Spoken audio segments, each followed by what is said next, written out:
Today is our 133rd slide seminar on approach to adult brain tumors with special emphasis on gliomas. Our chairpersons for today are Dr. Rakesh Jalali, who is the medical director and head of neuro-oncology at Apollo Proton Cancer Center in Chennai, and Dr. Kajari Bhattacharya, who is the associate professor at Department of Radiology in Tata Memorial Hospital, Mumbai. The presenter for today's slide seminar is Dr. Vani Santosh, who is the retired professor at Department of Neuropathology from NIMHANS, Bangalore. These are our participants, the students who will be presenting the cases. Kindly introduce yourselves. Good evening, everyone. Myself, Dr. Siddhi Dave. I am from GMC Surat, second year resident. Good evening, everyone. Myself, Dr. Shivani Chaudhary. I am first year resident from SIMS Hapur, Uttar Pradesh. Good evening, everyone. Myself, Dr. Nagma Mizan. I am first year PG IJMS Patna. Good evening, everyone. I'm Dr. Bhargavi, second year resident from MRIMS, Hyderabad, Telangana. Good evening, everyone. Myself, Dr. Sovik Shah, second year postgraduate trainee from Bardwan Medical College, Bardwan. Good evening, everyone. Myself, Dr. Kshiptika from GMC Jammu. I'm second year PG resident.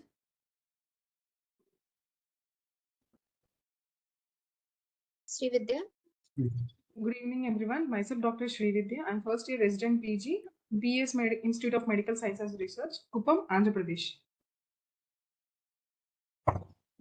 So moderators for today's session are myself, Dr. Pooja Gajaria, and Dr. Mohammad Tala. Webinar hosts are Dr. Anita Borges ma'am and Dr. Sumit Gujral sir. Few reminders before we begin. If there's any connection interruption, low or no sound, video freezing or video lag, please leave the meeting and rejoin with the same link. If the problem still persists, please check your internet connection. Kindly answer the poll questions if there are by typing in the chat box. Please do not send requests for annotations to the presenters. Few disclaimers.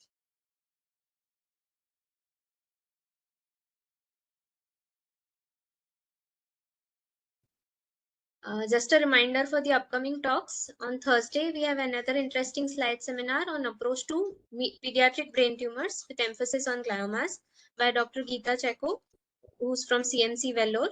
And on 18th July, we have a slide seminar on inflammation and repair, which are case-based studies, which will be taken by Dr. Arvindan from Kozhikode.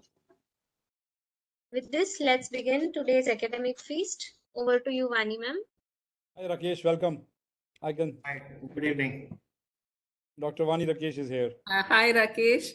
Hi Vani, good to see you. Good Rakesh, to see you too. We have two chairpersons. I think I should introduce you to Kajari also. Dr. Kajari is our Associate Professor, Department of Radiology at Tata Hospital. Good evening, sir. Pleasure to meet you. Good evening, pleasure as well. Over to you, Dr. Vani. Yeah, okay. So let me share my presentation.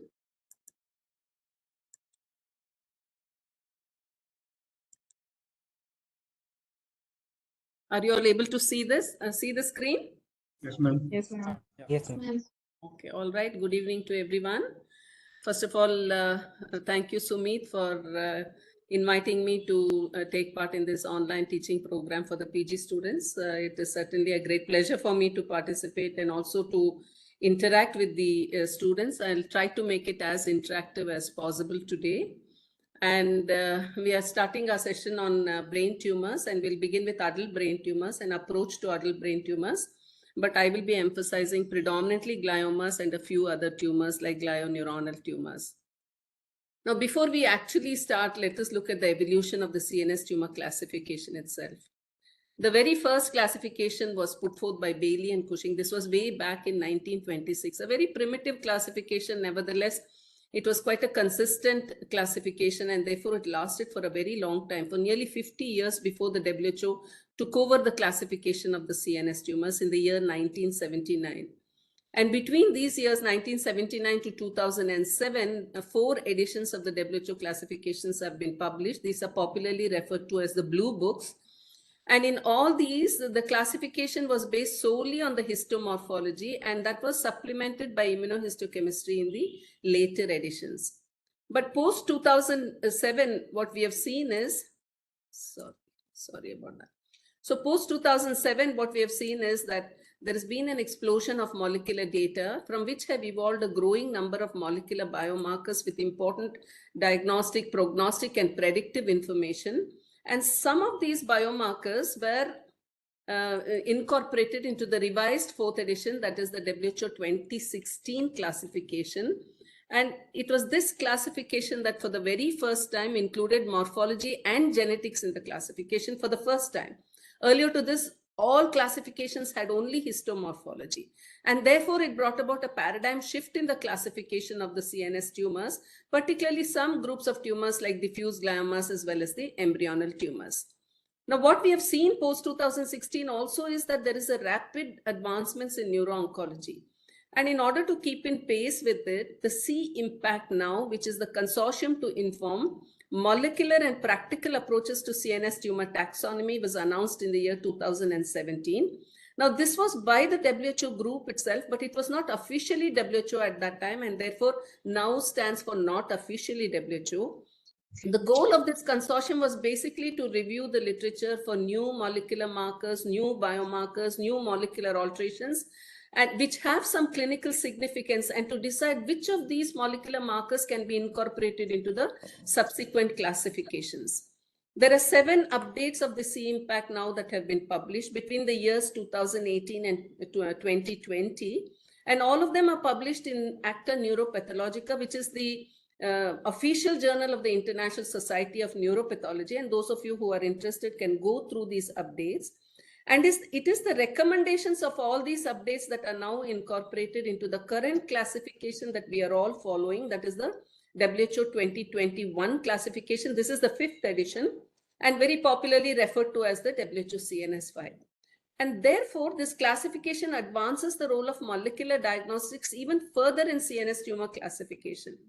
Nevertheless, it is deeply rooted to established approaches of tumor characterization. So what are those established approaches? It is histology and immunohistochemistry. So we still have histology and immunohistochemistry, which plays a very important role in the classification, even in this 5th edition.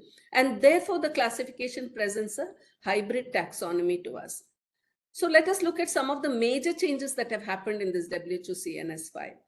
So some of the major changes includes revision in CNS tumor taxonomy, CNS tumor nomenclature. We'll discuss each one of these. There is revision in the CNS tumor grading and introduction of new tumor types and subtypes. Every time a new classification comes out, there will be some new tumor types and subtypes that gets introduced. And there is the use of the 2 terminologies, not otherwise specified, NOS, and not elsewhere classified, that is NEC. And the use of a very new high throughput molecular technique known as DNA methylation profiling that is used for the diagnosis of some of the tumors, and the use of what is known as layered reporting or the integrated diagnosis format. So all these are the major changes that have happened. Let us look at each one of them very briefly. First is the revision in CNS tumor taxonomy.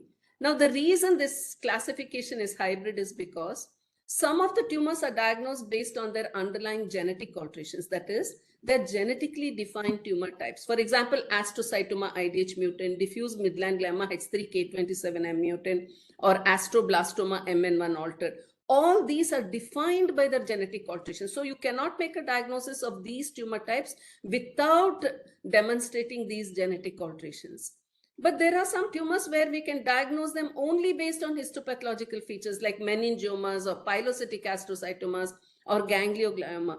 Sure enough, they do have genetic alterations, but that is not required for the diagnosis of these tumor types. And there are some tumor types that can be diagnosed based on both histological features and molecular features. For example, medulloblastoma. We have 2 groups in medulloblastoma, a histologically defined group, which has all these tumor subgroups such as classic, the desmoplastic nodular, the large cell anaplastic.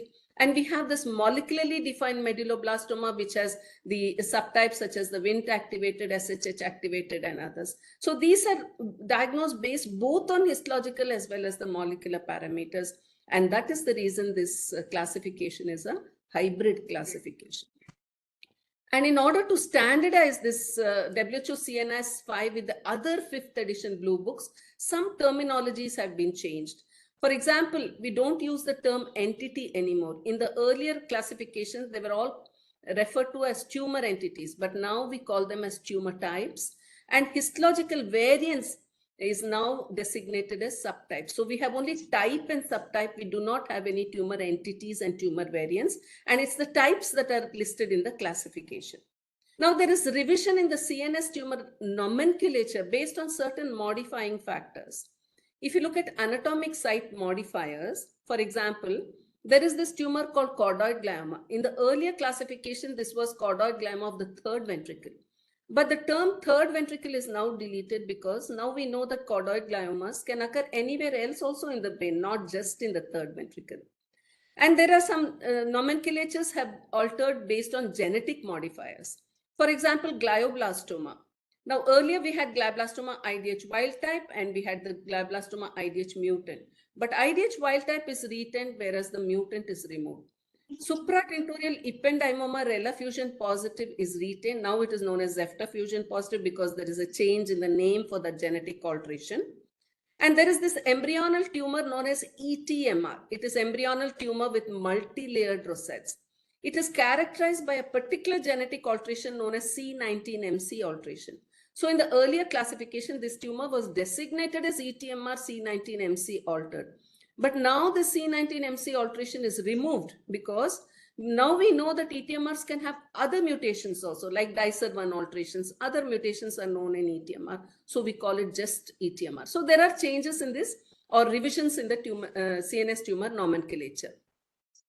And WHO CNS5, it pays a lot of importance to gene and protein nomenclature and uses this Hugo Gene Nomenclature Committee and Human Genome Variation Society recommendations for gene symbols, names, and sequence variants. You should remember this.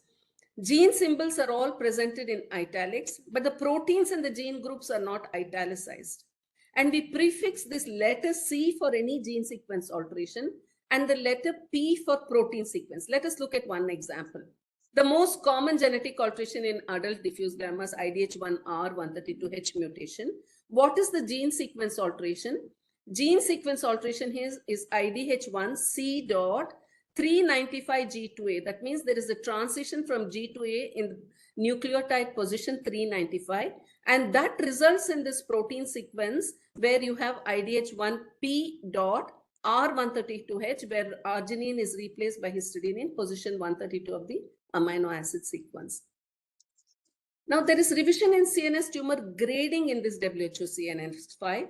And we now use Arabic numerals for grading and not Roman numerals. The reason Arabic numerals are used like this is because it has to be made uniform with the other WHO grading systems. In all other WHO grading systems, it's Arabic numerals. So even in CNS, it has become Arabic. And moreover, the Roman numerals used to give rise to some transcription errors. For example, for 1 could be typed as 2 or 2 as 3, some sort of transcription errors. And the term CNS WHO grade is introduced for every tumor type. So if you want to grade it, you have to use the CNS WHO grade. So for example, ependymoma. Ependymoma is a CNS WHO grade 2 tumor. So like that, you have to use this terminology known as CNS WHO grade. And there is grading within the tumor types. For example, astrocytoma IDH mutant is graded as CNS WHO grade 2, grade 3, grade 4, and that replaces the previous terminologies. Diffuse astrocytoma was what we used to, what was designated for this grade 2 tumor, anaplastic for grade 3, and IDH mutant glioblastoma for grade 4. So we don't use these terminologies anymore. And the term anaplastic is eliminated for grade 3 tumors. For example, pleomorphic xanthoastrocytoma, it has 2 grades, grade 2 and grade 3. Grade 3 used to be designated as anaplastic PXA earlier, but now we don't call it anaplastic PXA. You just call it PXA CNS WHO grade 3. A combined histological and molecular grading is applied to some tumor types. For example, astrocytoma IDH mutant. We'll come to these tumors. Now, we know that we can grade these tumors based on histological parameters, and we look at some of those histological parameters. But now we have one molecular parameter also that is included for grading, that is CDKN2AB homozygous deletion, and we'll look at this a little more in detail subsequently. Glioblastoma IDH wild type. For for grading, we know the histological parameters, but apart from histological parameters, there are these molecular parameters such as EGFR amplification, TERT promoter mutation, gain of chromosome 7, loss of chromosome 10, copy number changes that that will be used along with histological parameters for this glioblastoma IDH wild type. And WHO does not assign grades if it confuses clinical care. For example, diffuse leptomeningeal glioneuronal tumor and astroblastoma MN1 Lauter, they are not assigned any grade by WHO because even now, till now, we do not know exactly how these tumors behave, whether there are subsets of the tumors that behave in a better manner, subsets that do not behave in a better manner. Therefore, a grade is not assigned to these tumors. So as I told you, in every classification, there are new tumor types and subtypes will be introduced. And in this classification, we have 22 newly recognized tumor types. 14 of them come under the group of gliomas and glioneuronal tumors, and 8 under the other groups. And let me tell you that the majority of the newly recognized tumor types are all in the pediatric age group, as you can see in these boxes. Now, we also use this terminology NOS and NEC, which is allowed by WHO. So what is NOS? NOS is not otherwise specified, which implies that the necessary diagnostic molecular tests, they were not available, they're not performed, or the results are inconclusive. That is, you are in a center where you couldn't do these molecular tests, and so you can use this terminology NOS, and that's only a red flag. It will prompt additional testing, that this case has to be tested for a particular molecular alteration in another center. NEC is not elsewhere classified, where you did all the necessary molecular tests, but the results, they do not allow for a proper WHO diagnosis. That is, there is some kind of a histologic or genetic mismatch. In both these situations, one can consider what is known as a layered reporting format. This is very interesting. Have a look at the layered reporting format. A layered reporting format is one that optimally combines morphologic and molecular data to generate a layered neuropathological diagnosis. And this is the example of the template for a layered diagnosis that is put forth by WHO itself, which has 4 layers, as you can see here. The first layer is the integrated diagnosis. This is typically a WHO diagnosis. It has, whether it is genetically defined, histologically defined, it should be a WHO diagnosis. If you cannot reach this diagnosis, then you call it as NOS or NEC. And if you, the second layer is histopathological classification that is based on histology, immunohistochemistry. Mind you that this can be different from the integrated diagnosis. That is, for example, you have a tumor in a pediatric age group where the histopathology looks like oligodendroglioma, but the molecular alterations are totally different. It is not at all an oligodendroglioma. It could be a MAP kinase altered pediatric type of low-grade glioma. So this is a histopathological classification. And CNS WHO grade is an integrated CNS WHO grade. That is, you should have this integrated WHO diagnosis to call it CNS WHO grade. If you have an NOS diagnosis, then you cannot call it CNS WHO grade. You have to say histological grade.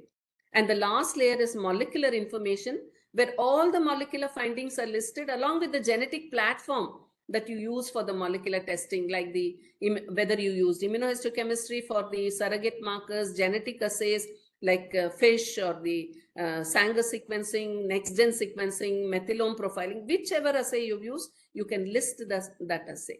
Let us look at 2 examples. This is the first example. This is the integrated diagnosis is a complete WHO diagnosis here. It's oligodendroglioma, IDH mutant, and 1p19q co-deleted.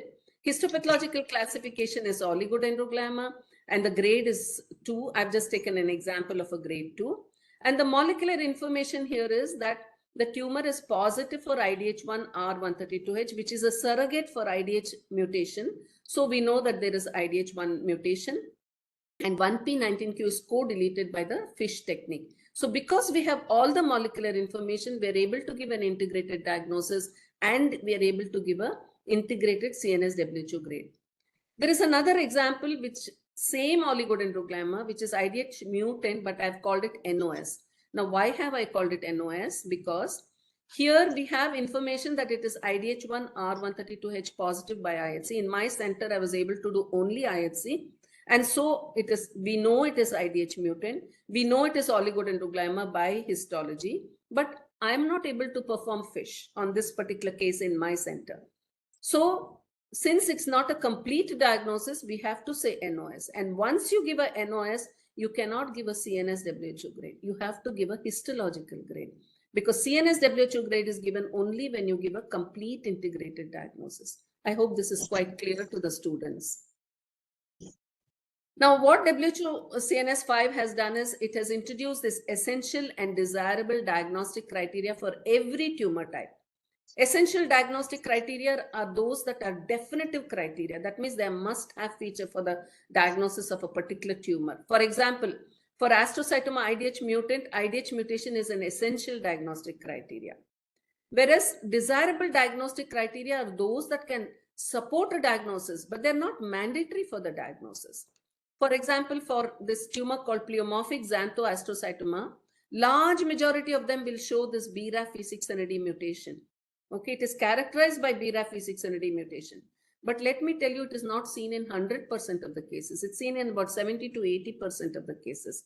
And that is why this is a desirable criteria. You can still make the diagnosis of PXA on histology without BRAF V600E mutation demonstration. So this becomes a desirable diagnostic. So every tumor will have a essential criteria and a desirable criteria. Okay. And now, what is this DNA methylation profiling? This is a very high throughput methylation profiling technique. What WHO CNS5 has done is it has used this technique to develop the classification. Now, these DNA methylation profiling experiments were carried out way back in the year 2018 by the German group, by the Heidelberg group, where they profiled more than 2,500 tumors, okay? And they generated a huge data. Because it's high throughput, you use a particular platform which will profile the entire methylation sequence of that particular gene. And what they found was they had a huge data that was generated, and they used appropriate bioinformatic tools, and they were able to plot this atlas where tumors could be classified very beautifully. And they showed that the methylation-based classification was much superior to the histology-based classification. But we know that we can't use this for routine diagnosis. The WHO CNS5 doesn't recommend that we use it for every case for routine diagnosis. Sure enough, it is a very effective way to characterize some of the very challenging neoplasms and to identify some new or rare tumor types and subtypes. But we know that it is technically challenging. You and me cannot perform in all the centers. In fact, there are so many centers which have very basic IHCs. They don't even have surrogate IHC markers. So where can we perform DNA methylation profiling? And of course, there is the cost factor also. So what WHO CNS5 has done is, it has made DNA methylation profiling as a desirable criteria for most of the tumors. It's not essential. It is essential for very few tumor types. I've given just two examples. One is high-grade astrocytoma with pyloid features, and one is a new tumor type known as the diffuse glioneuronal tumor with oligodendroglioma-like features and nuclear clusters. You don't have to remember this. Just remember that it is an essential criteria only for few tumors and a desirable criteria. We still can make the diagnosis without this DNA methylation profiling. Now you can see this is how the tumors are classified in WHO CNS5. We have these 12 major groups of tumors. Each major group will have these smaller groups of tumors, and each smaller group will have tumor types, several tumor types. So I am supposed to be discussing the adult type of tumors, particularly with reference to these gliomas. But let me tell you that tumors that occur in the adults can also occur in the pediatric age group and vice versa, nevertheless. Now, what are all in the yellow fonts are the tumors that predominantly occur in the adults. Adult type diffuse gliomas, cranial and paraspinal nerve tumors, meningiomas, mesenchymal non-meningothelial neoplasms, melanocytic neoplasms, hematolymphoid tumors, tumors of the cellular region, and metastatic tumors. These are predominantly in the adults. And what are in the white fonts, that is the pediatric type, low and high grade gliomas, ependymal tumors, embryonal tumors, and others. They're predominantly in the pediatric age group. And the ones that are in the orange fonts, like the circumscribed astrocytic gliomas or the glioneuronal and neuronal tumors, they occur in the young adults or sometimes in the older children. And as I told you, each of these tumor groups can have several tumor types. For example, The adult type diffuse glioma has 3 tumor types, which we are going to discuss. The group of glioneuronal tumor has 14 tumor types. So every group will have several tumor types. Some of them are genetically defined, some of them are histologically defined, and some of them are both genetically and histologically defined. So now we will focus on gliomas because that is what we are going to look at, and mainly the adult type of gliomas. And this table, it shows you how the gliomas were classified in WHO 2016 versus this WHO 2021, which is WHO CNS5. In the earlier classification, all the diffuse gliomas, they came under this header called as diffuse astrocytic and oligodendroglial tumors. It had several molecularly defined tumor types. Of course, NOS was also used at that point of time, almost 15 molecularly defined. They were called as tumor entities at that time. Now we call it as tumor types. And all the other circumscribed tumors came under this other astrocytic tumor. So this was a previous classification. But now you can see that the classification is much simplified. We have these groups: adult type diffuse glioma, pediatric type diffuse high-grade gliomas, diffuse low-grade gliomas, and circumscribed astrocytic gliomas. And each of them will have several tumor types within that group. So one of the major changes in this glioma classification in WHO CNS5 is the division of these diffuse gliomas into adult type and pediatric type. It was not there in the previous classification. Only now we have adult type and pediatric type because we know that they're molecularly distinctly different neoplasms. And the division of pediatric diffuse gliomas into pediatric type high-grade gliomas and pediatric type low-grade gliomas. However, you should remember that the pediatric type diffuse gliomas can also occur in the adults, and the adult type diffuse gliomas can occur in the pediatric age group, although their genetic background is mutually exclusive. For example, adult type diffuse gliomas are heralded by these mutations, either IDH mutation or 1p19 and or 1p19q co-deletion, whereas the pediatric type diffuse gliomas, they usually harbor histone H3 mutations, or they may show alterations in the RAS MAP kinase pathways. This is the most common alteration that you see in this pedia. Of course, there are so many other alterations also that have been described. So please remember that the tumors that occur in pediatric age group can occur in the adults. Adult age group can also occur in the pediatric age group. So now let us come to our group of tumors, that is the adult type of diffuse gliomas. And let me tell you that this is a genetically defined tumor group. The 3 tumors are genetically defined. Which are the 3 tumor types? It's astrocytoma IDH mutant, oligodendroglioma IDH mutant and 1p19q co-deleted, and glioblastoma, that is IDH wild type. Now, astrocytoma IDH mutant has 3 grades. I told you there is grading within the tumor type. The 3 grades are referred to as CNS WHO grade 2, grade 3, and grade 4.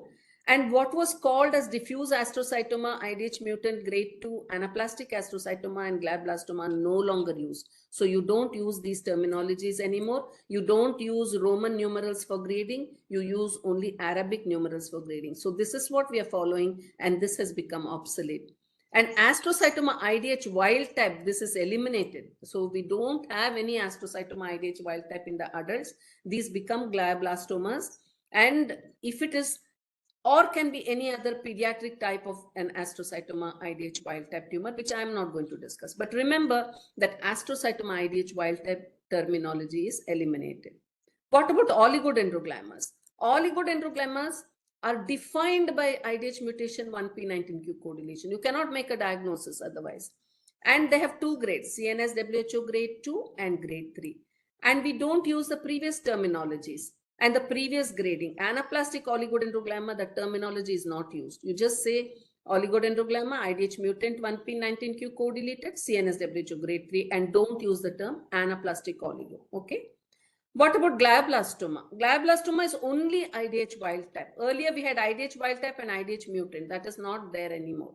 Now it is only IDH wild type, and you designate it as CNS WHO grade 4, and 4 is denoted in the Arabic numerals. I hope this is clear to you. The 3 genetically defined tumor types in adult type of diffuse gliomas. Okay.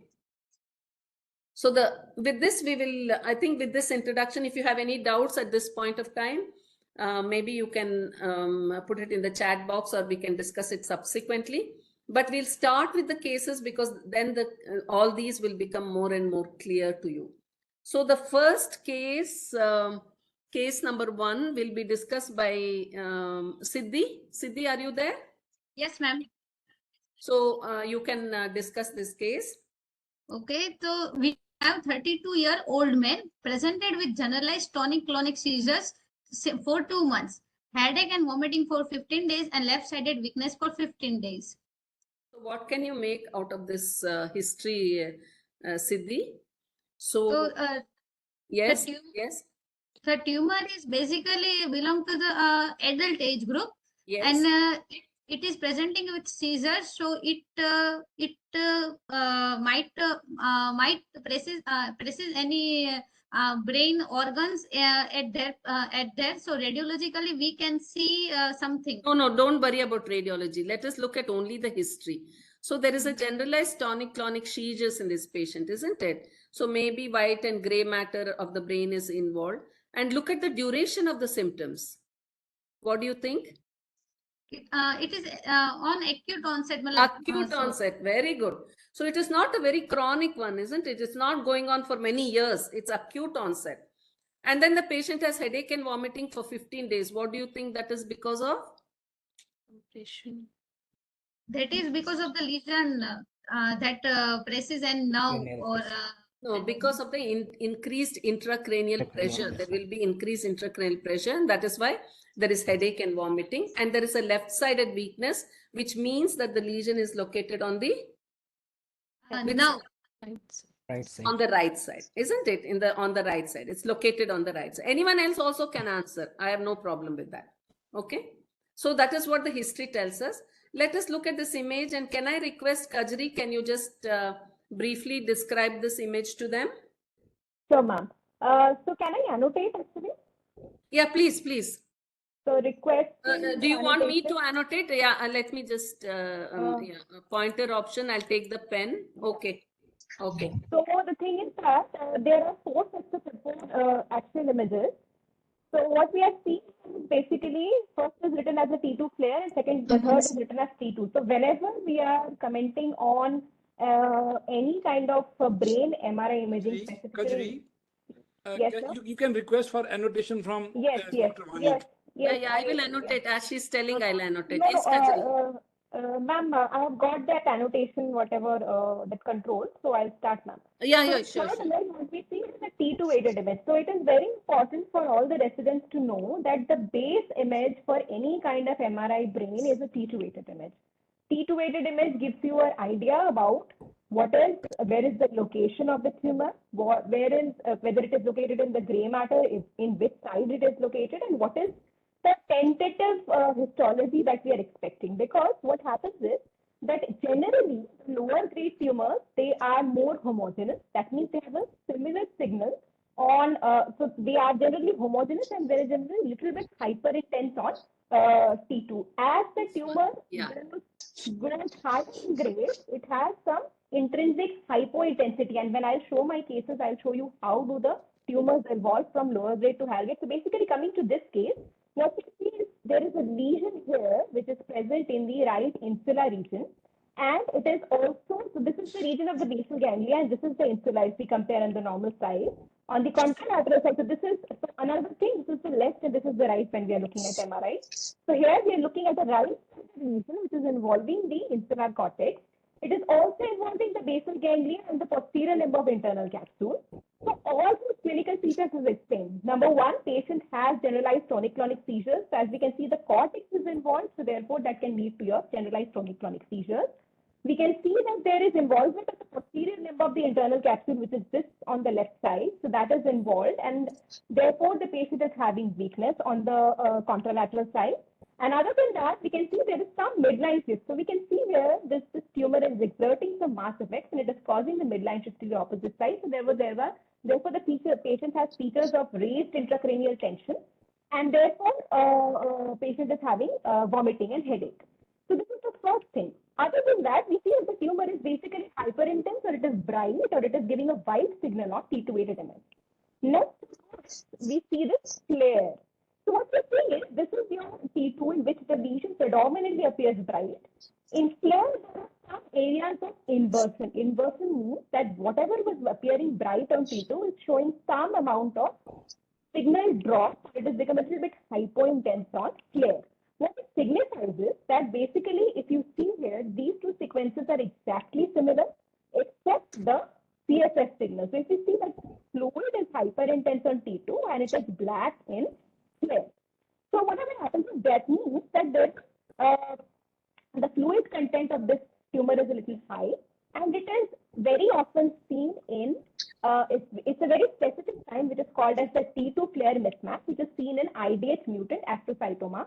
Also, there is some grade of it. So if it's more than 50%, it is considered 100% specific of a IDH mutant astrocytoma.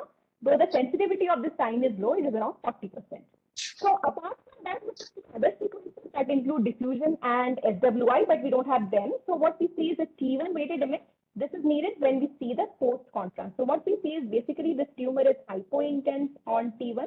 So it's dark. So hypo means dark. So it's hypointense in T1. And what we have to do is we have to compare it with this side, that is the post-contrast. We see there are two of post-contrast enhancement. Enhancement means these are appearing a little bit brighter. And if we just corroborate it with this particular image, these are the areas which are a little bit dark. So there are some areas which are showing some features of higher grade, that is, they are appearing a little bit dark on T2 and they're showing some enhancement. So that's why, so another very important thing is when you look at the margins of this tumor, so I would, how do we remove the annotations and rub this? Is there any way? Okay, so I'm not sure, but okay. yeah, So yeah. margins of the tumors, if you see, they are not very clear. They are not crystal clear. And when we come to later cases, we will see that these the margin of the tumor is very well seen. So this is a very the margin of the tumor is not that crystal clear, and that is what this one is the diffuse lesion. So basically, this is a diffuse astrocytoma, and due to this mismatch, I would say that it is a IDH mutant astrocytoma. There are some areas of higher grade, is what I see. Now I request Fani ma'am. Yeah, so she has described very beautifully. I hope you were able to understand, all of you. So she has shown you what these images are, and she's told you it is hyperintense on this T2, and whatever was hyperintense had to be hyperintense here also, but there is an inversion, and that is known as T2 flare mismatch, and one of the features of IDH mutant astrocytomas on radiology. So that is actually, it is a radiological biomarker. So let us go to the next one. Just click in the center. Just click in the center of the screen. You'll go to the next slide. Click in the center. Just click in the center of the screen. Okay. Next slide. Okay, that's good. That's good. So now, Siddhi, can you describe? We have some histology images. So the lesion was subtotally resected, and then you can see that this is how the lesion is. This is how the histology is. Please describe. So we can see here as various size cells, which might be hypercellular areas, and somewhat mitosis is also there, and abundant eosinophilic cytoplasmic cells are also seen, and some areas showing vascular proliferation also. So what do you think these cells are? These cells are astrocyte cells. So you should say that first to begin with only, isn't it? So if Yes, you just say cells, no one can make out. See, whenever you describe histology in any tumor, whichever, first you have to talk about the tissue pattern, cell type, and cell characteristics. Okay. So this is sort of a cellular tumor. You can see here it is very cellular on this right one, isn't it? So it's a, let me just change my pointer option. I'll take a laser pointer now. So here it is very cellular. It is infiltrative, and then you have a stroma in the background, isn't it? Thin fibrils are there in the stroma. These are all, what stroma do you think that is? What is that stroma? Is it a mesenchymal stroma? Is it a glial stroma? Glial stroma. It's a glial stroma, isn't it? So they're all infiltrating on this glial stroma, which are having these small spaces here. Can you see the spaces in the stroma? What are these spaces? They are referred to as microcystic spaces. So you have a fibrillated glial microcystic stroma over which these astrocytic cells. You can see that different cell types you can see, but all of them have an astrocytic morphology. This is very cellular, and then you can see that some of them, there is nuclear atypia, very significant nuclear atypia. What do we mean by nuclear atypia? Increase in the size of the nucleus, multinucleation, hyperchromatic nucleus, intranuclear cytoplasmic inclusion, all that comes under nuclear atypia. So there is significant, you can see some of them have abundant cytoplasm like a gemistocyte, some of them are fibrillated, some of them are roundish, almost look like oligo, isn't it? See here? Some of them are looking like oligodendrocytes also. And you're right that there is mitotic activity over here. Okay. So that is good. We'll go to the next slide.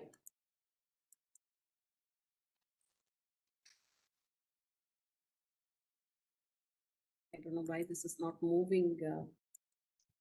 Let me change the pointer option and... Okay.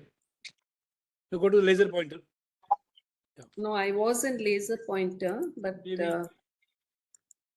just click in the center. Click in the center of the screen. And next move now. It is not moving? No. Or maybe you'll have to erase everything what you've written. Just click on the right side. And just go to the pointer option. Just say erase, eraser. All ink on the slides. Huh? All ink. Yeah, I'll erase all ink on the slide. Okay. I think so. Now I'll go to pointer option and I'll just take a laser pointer now. Let us see whether it comes. No, it's not coming. So I'll erase this. Oh, very good. Maybe I'll just take an arrow option, which is automatic. What happens when you click in the center? Can you move? You can't move the next slide? No, it's not. Can you stop sharing and share again? Okay. Yeah, you can share again now. Sorry about that. Okay, I'll share this again. Perfectly fine. I'll share again. Yeah. After a long time, we have a good audience today. So 273 students to listen to you. Sumit, there is some problem with this. No. It will just click in the center of the screen. And move your, from the key from the keyboard. Next. Okay. Okay. I got it. There you go. Okay. Now this is a higher magnification. Siddhi, can you describe the cell types over here? Yes, there are hypercellular areas which contain astrocyte with highly atypical cells, which some of them have abundant eosinophilic cytoplasm, some are showing mitotic activities, some are showing binucleation and vascular proliferation also seen. Where is vascular proliferation, Amma? There is no vascular proliferation. There is no blood vessel. I am not able to see. Sorry, ma'am. Microcystic spaces. Okay, ma'am. Okay, these are thin vessels. They are the native vessels. They are proliferating. The thin vessels are there, but you are not seeing any microvascular proliferation. I'll tell you what is microvascular. Have you seen this multinucleated pleomorphic cell? Yes, ma'am. Yeah, so binucleate, multinucleate, astrocytes, gemistocytes, and brisk mitosis. In one field, you can see two atypical mitosis, isn't it? So let us look at the next slide now. This is again the same thing. You can see this abnormal mitosis. So many mitotic figures over here. It's very malignant. And you can see this pleomorphism. You can see binucleate cells. Some have abundant cytoplasm and some have this. So this is the higher magnification. So I've given you some diagnostic IHC markers. I've given you these two markers. Siddhi, can you tell me what are these and what does it show? The GFP IHC is positive for... What is GFAP? What is GFAP? Glial fibrillary acting protein. Glial fibrillary acidic protein. Very good. GFAP is glial fibrillary acidic protein. Write down. Okay. Okay, it's an intermediate filament protein. And what has happened here? What does it show in this slide? Positive for the malignant cells. No. Come on, tell me properly. Only cells are positive. Or only anything else is positive? Background is also positive. The very good, very good. You can see that the cells cytoplasm, the tumor cell cytoplasm is positive, plus the fibrils that come out of those cytoplasm, which form that fibrillated stroma. The whole thing is positive. Okay, that is what GFAP will stain. It will stain not only the cytoplasm, but all the glial fibrils, and that is why it's a glial tumor. It is GFAP strongly positive. That is why we say it is GFAP positive. And what is this? OLIC2, and you may not have seen this. I will explain. This is OLIC2. You can see a nuclear stain which is diffusely positive. OLIC2 is a very good stain that we use for all these diffuse gliomas. You can ask me what is OLIC2. OLIC2 is a very important transcription factor. It is essential for the specification and differentiation of these cells for oligodendrocytes, astrocytes, and neurons during development. So OLIC2, it gets universally expressed in all the differentiated oligodendrocytes, in astrocytes, in oligodendrocyte precursor cells, or what we call as oligodendrocyte-like cells. It will be positive in them. In immature neuronal and neurocytic cells are also OLIC2 positive, but it is not expressed in differentiated neurons, primitive neuroectodermal cells, ependymal cells, or microglial cells. So OLIC2 is negative in all that. So OLIC2 is always positive in these diffuse gliomas. So even in some of the circumscribed gliomas also it will be positive. So for example, you want to differentiate a pilocytic astrocytoma from an ependymoma. Okay. An ependymoma will be OLIC2 negative, whereas pilocytic astrocytoma will be OLIC2 positive. So it's a very useful stain, and we use it for all these diffuse gliomas. So that is why I showed you that it is, you use GFAP and OLIC2. And what is this stain, Siddhi? This is MIB1, also called as Ki67, which is used for counting the proliferating cells, counting the mitosis. Not mitosis. Mitosis is different, proliferating cells are different. Okay, because when a cell proliferates, it goes from G0, G1, G2, S phase, and M phase. M phase is the mitosis, but cell in proliferation can be in any of those phases. And this antibody will label those cells which are proliferating. It need not be in a mitotic phase, but proliferating. Okay, understood? So yeah, and MIB1 is actually a commercial antibody. It is from a company called DACO against the Ki67 antigen. You can use any other antibody also. So Ki67 antigen will label the proliferating cells. It does not label the mitotically active cells. It will label them also because it is labeling all the proliferation. If you want only for mitosis, there is a histone marker called as PHH3. Okay, that is known as a mitotic marker, but not Ki60. It's not a mitotic marker. So the way we make a labeling index is we'll count about 1,000 cells, particularly near the hot spots, and then we make a percentage. And 1,000 cells, how many are positive? Make a percentage of that, and then you'll get your percentage. And in this case, it was more than about 12 or 14%. It was very, very high in this particular case. So what is your preliminary diagnosis, and how do you want to proceed to arrive at a final diagnosis? What is your preliminary diagnosis? WHO, astrocytoma, WHO grade 3, IDH mutant. Where am I? I didn't even show you IDH. How did you call it IDH mutant? Because Kajari told you. I didn't show you at all. Kajari, you gave away the diagnosis. You cannot, I have not shown you. I have just shown you the diagnostic markers. It is astrocytoma. Grade 3. That's all. You cannot say IDH mutant. So you want to proceed with the case, isn't it? So yes, the preliminary diagnosis here will be a diffuse glioma compatible with astrocytoma. All right. NOS. Now we use NOS because we don't have any molecular markers and it's a molecularly defined tumor. Okay, we don't have a molecular marker, so we call it NOS. And because we are calling it NOS, we are giving a histological grade. And histological grade is 3. Did you understand? Students, have you understood? Yes, ma'am. So now let me ask you one more question. What next? What are we going to do? We are going to use surrogate IHC markers. So do you know of any surrogate IHC markers? You gave away the diagnosis initially. We can use IDH. Very good. Then P53 we can use for. Very good, very good. And then we can use ATRX. Very good, excellent. 100 marks for you. Thank for you. This particular question, you've got full marks. Thank you, ma'am. So this is the first slide. First one, whatever you said. What is this? Vani, sorry to interrupt. Yeah.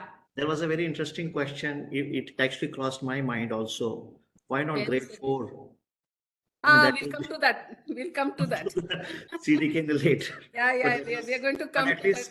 at least I'm happy one of the participants has thought about that Very because of good. the mitosis, MIB1 So, index. yeah. So let me tell you that if you're going to do a histological diagnosis, and if you wanted to call it grade 4, you had to see one or two more histological features. That is necrosis and or microvascular proliferations. Then we could have called it grade 4 on histology itself. But now on histology, we are not calling it grade 4 because if we go back, we haven't seen that. No, we haven't seen microvascular proliferation and we have not seen necrosis. So histologically, it's not a grade 4. Correct. Histologically, it's a grade 3 tumor. But then we know that this is a molecularly defined tumor type. So that is why I called it a grade 3 and not a grade 4. So this is the first marker. Yes, Siddhi, your favorite marker. IDH. Very good. How I showed you initially how to denote that. Now, how will you say IDH what? IDH1 R132. IDH1, you put a P dot R132H. Okay, because that is the sequence, amino acid sequence. All right. So this is R132H. IDH1 R132H. Did you understand? We'll come to that a little later. I will chew your brain on that also. Then your other two favorite markers. Let me tell you what they are. Left side is ATRX and right side P53. What does ATRX show? Negative for the cells, malignant cells. Negative for the cells. So how we'll say that it is ATRX loss of expression. How can you explain that? When there is ATRX mutation, there is no expression. How can we explain?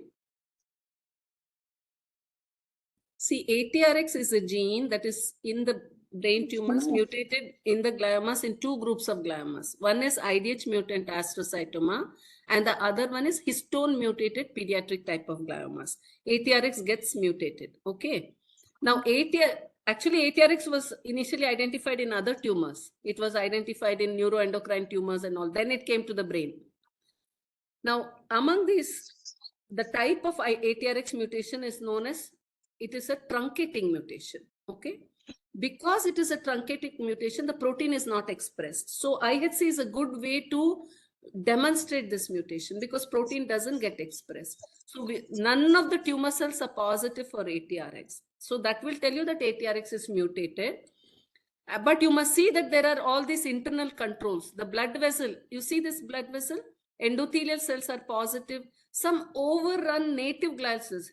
There will be some native glial cells in the brain, isn't it? They will be positive. Neurons will be positive. If you have some tumor infiltrating lymphocytes, they will be positive. So you should look at the internal control. This is very important because it will also tell you that your stain is working. If you see a negative stain, it may be that your stain didn't work at all. So it also tells you that your stain is working. And this is the loss of ATRX expression. Okay. And this is what? P53. P53 is strongly positive. It's not an essential criteria because not in all cases P53 positivity will represent TP53 mutation. Okay. You can, only when there is a missense mutation, which occurs in most of the cases, you see P53 positivity. But if there are other types of mutations, like the splice site mutation or truncating mutation, or even the deletions, then P53 will be negative by IHC. That doesn't rule out TP53 mutation. So P53 is only a supportive to ATRX. So we use P53 alongside with ATRX, which is very useful for a diffuse glioma diagnosis. So now we found GFAP was positive, OLIC2 was positive, ATRX was loss of expression, and P53 is positive. So the diagnosis now will be astrocytoma IDH mutant. Even now it is NOS because we are not grading it. We have not put a CNS WHO grade. We have to give a CNS WHO grade. It's histologic grade 3. Okay. So we call it as astrocytoma IDH mutant NOS. Even now I'm calling it NOS. Okay. Well, now Before I go to the grading criteria, I'll just tell you the diagnostic criteria for IDH mutant astrocytoma. The essential criteria is that it's a diffusely infiltrating glioma with IDH1 or 2 mutation and loss of nuclear ATRX expression or ATRX mutation or exclusion of 1p19q codeletion. Sometimes this ATRX loss cannot be identified properly, or sometimes it need not be there also due to different type of mutation. In such a situation, you should do 1p19q and show that there is no codeletion. Okay. So, but we don't need to do that in all the cases. ATRX is more than enough, and all others are desirable criteria. We don't use we are using P53, but it's not an essential criteria. Methylation profiling is a desirable criteria. And look at this, astrocytic differentiation by morphology is desirable criteria, because some of these IDH mutant astrocytomas may not look like astrocytoma at all. It can look like oligoastrocytoma. Sometimes it can even look like an oligodendroglioma. So that is the reason we say that astrocytic differentiation by morphology is only desirable, and it has to be diagnosed on molecular markers, and surrogate IHC markers are more than enough to make a diagnosis of this. Now, IDH is the most common mutation. Initially, it was identified in GBM. We don't want to go into that story. Later, it was shown to be a driver mutation in all diffuse lower grade gliomas in adults. Astrocytoma, oligodendroglioma, oligoastrocytoma, all those tumors had shown IDH mutation in the lower grades, in grade 2 and grade 3, and some in grade 4. And the two isoforms are IDH1 and IDH2. Both IDH1 and IDH2 can get mutated in these gliomas. And there are several mutations in IDH1, several in IDH2, about 6 in IDH1, 5 in IDH2. Okay. IDH1 mutation is more common than IDH2, and the most common in IDH1 is this R132H mutation. And luckily for us, that can be detected by immunohistochemistry. This is seen in more than 93% of the cases. So in most of the cases, it is R132H, and we can detect that by IHC. And only in those cases where IHC is negative, we have to look at the other mutations. We cannot, there is no other IHC for that. We have to do a DNA sequencing to identify the other mutations. Okay. So the most common mutation is IDH1 R132H. It is known as the canonical mutation. Others are non-canonical. Canonical by IHC, non-canonical by DNA sequencing. Any doubts? Did you understand this about IDH? So there are two isoforms, IDH1, IDH2, both can get mutated. IDH1 is more common. Out of that, R132H is the most common, and that can be detected by IHC. That is more than enough for you. All right? I think, Vani, we need to explain, because in clinical practice, the ATRX sometimes interpretation is not so great. And what is the threshold of doing the sequencing? In which case, pediatric type, adult type, forget the G34 and all that, that known to complicate of ATRX loss. But if ATRX is lost and IDH is coming negative at IHC, when to do? Yeah, so this is a very good question that Dr. Rakesh is asking. That is, IDH R132H has come negative, but then ATRX has come loss of expression. It may be in an adult tumor, it may be in a pediatric tumor. Now, the two tumors where there is ATRX loss alongside with P53 positivity in the adult will be IDH mutant astrocytoma, maybe grade 2, grade 3, grade 4. And in the pediatric, it will be pediatric type high-grade glioma, which is that H3G34 mutant tumor. That will also show ATRX loss and P53 positive. How to differentiate the two? Very simple. You use one stain, which is OLIC2. OLIC2 is always positive in these adult tumors in the astrocytoma IDH mutant, whereas OLIC2 is always negative in case of pediatric G34 mutant tumor. So if you have IDH negative by IHC, so this is what I wanted to show you. If you have negative by IHC, if it is positive, don't bother to do anything. If this is negative, in the adult, you make sure your OLIC2 is positive, and then go for sequencing to look for any other type of IDH mutation. In the pediatric age group, if OLIC2 is negative, then you know that you don't have to do IDH sequencing. You can go for histone sequencing, or you have IHC surrogate for that. H3G34R and R and V are the, Geeta will be showing it to you. And they're all the IHC surrogates for that. So please remember, OLIC2 plays a very important role. You can differentiate the pediatric type from adult type when ATRX is lost and P53 is positive.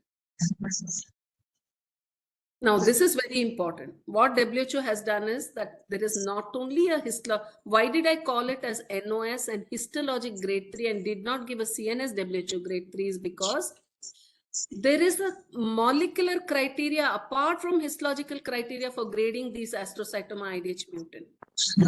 We know that IDH mutant astrocytomas are grade 2, grade 3 and grade 4. Okay. Now, a grade 2 tumor is a very histologically very well differentiated, no anaplastic features, nil or low mitosis, no microvascular proliferation and necrosis histologically.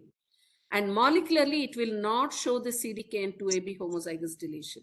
A grade 3 tumor is what we saw just now. It is more cellular, it has anaplastic features, it has significant mitosis, but no microvascular proliferation and necrosis, what we saw in our case. And it will not harbor CDKN2AB homozygous deletion. What about a grade 4 tumor? A grade 4 tumor can look just like this. It can have necrosis and or microvascular proliferation. Then you don't need to do any other molecular marker for it. Histology more than enough. You have shown that it is IDH mutant by showing IDH1 R132H positivity. But you can see that it is grade 4 because of histology. Alternatively, it may have this histology. It may have grade 2 or grade 3 histology. But it can show CDKN2AB homozygous deletion. Now, even then it becomes a grade 4 tumor. So this molecular marker is very, very important. When in any grade 2 or grade 3 tumor that harbors a CDKN2AB homozygous deletion automatically gets upgraded to grade 4. Please remember that. And let us see what has happened. What is the CDKN2AB? Now, CDKN2AB is cyclin-dependent kinase inhibitor 2A and 2B. It is a tumor suppressor gene. It's located on chromosome 9p locus 21.3, and it encodes for 3 tumor suppressor proteins. It's called P16, P14, and P15.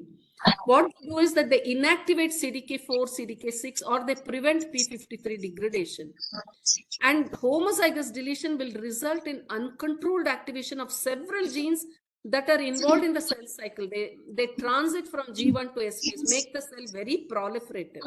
And several studies, I've just shown one study or 2 studies over here, but several studies have shown that when there is CDKN2AB homozygous deletion in IDH mutant lower grade astrocytomas, that was associated with a short overall survival. And that is the reason WHO CNSY has picked up this marker for molecular grading of IDH mutant astrocytomas. But let me tell you that the frequency of the CDKN2AB homozygous deletion is very low in grade 2 and grade 3. Studies have shown that it ranges between 0 to 12% in grade 2. In our own study, the study from my colleague Dr. Vaishali from AIMS is that we found not a single case coming positive in grade 2. It ranges between 6 to 20% in grade 3. We have seen it to be lower than 5%. But identifying even that small group of patients who has CDKN2AB deletion is important because that will be behaving very aggressively like a grade 4 tumor. So that is why the importance of CDKN2AB is given to this IDH mutant astrocytomas. And in our case, what happened? How do we detect CDKN2AB homozygous deletion? By the simple FISH technique. When you read about FISH technique, or you might even have seen those who are doing breast cancer work, HER2/neu, you might have seen the FISH technique, or you might have read about it. So this is a technique where it is histology based, and then we look at interface nuclei in this technique. And here we use a probe against this gene that is targeting this gene, which is CDKN2A to be located at 9p21, and that is labeled by this spectrum orange. So it will give an orange color, and the control is on the centromere, that is the set9 on the centromere of chromosome 9, and that is labeled by green. So generally, each interface nucleus must have 2 green and 2 orange signals. But if it has 2 green and no orange signal at all, not even a single orange signal in more than 40% of the tumor cells, you call it as homozygous deletion. If it has one orange signal, you call it as hemizygous deletion. Don't bother about that hemizygous. You must see homozygous deletion. So Siddhi, can you tell me whether there is homozygous deletion in this or not, in our case? Anybody else? Yes or no? No. No. No, ma'am. ma'am. Very good. There is no homozygous deletion. You can see 2 green, 2 orange in all the nuclei, isn't it? So there is no, because they're overlapping nucleus, it looks like many signals, but there are no homozygous. You are seeing orange signals. You should not see any orange signal to call it as homozygous deletion. So our case does not have evidence of homozygous deletion. And because it does not have homozygous deletion, do we upgrade the tumor or we keep it as 3?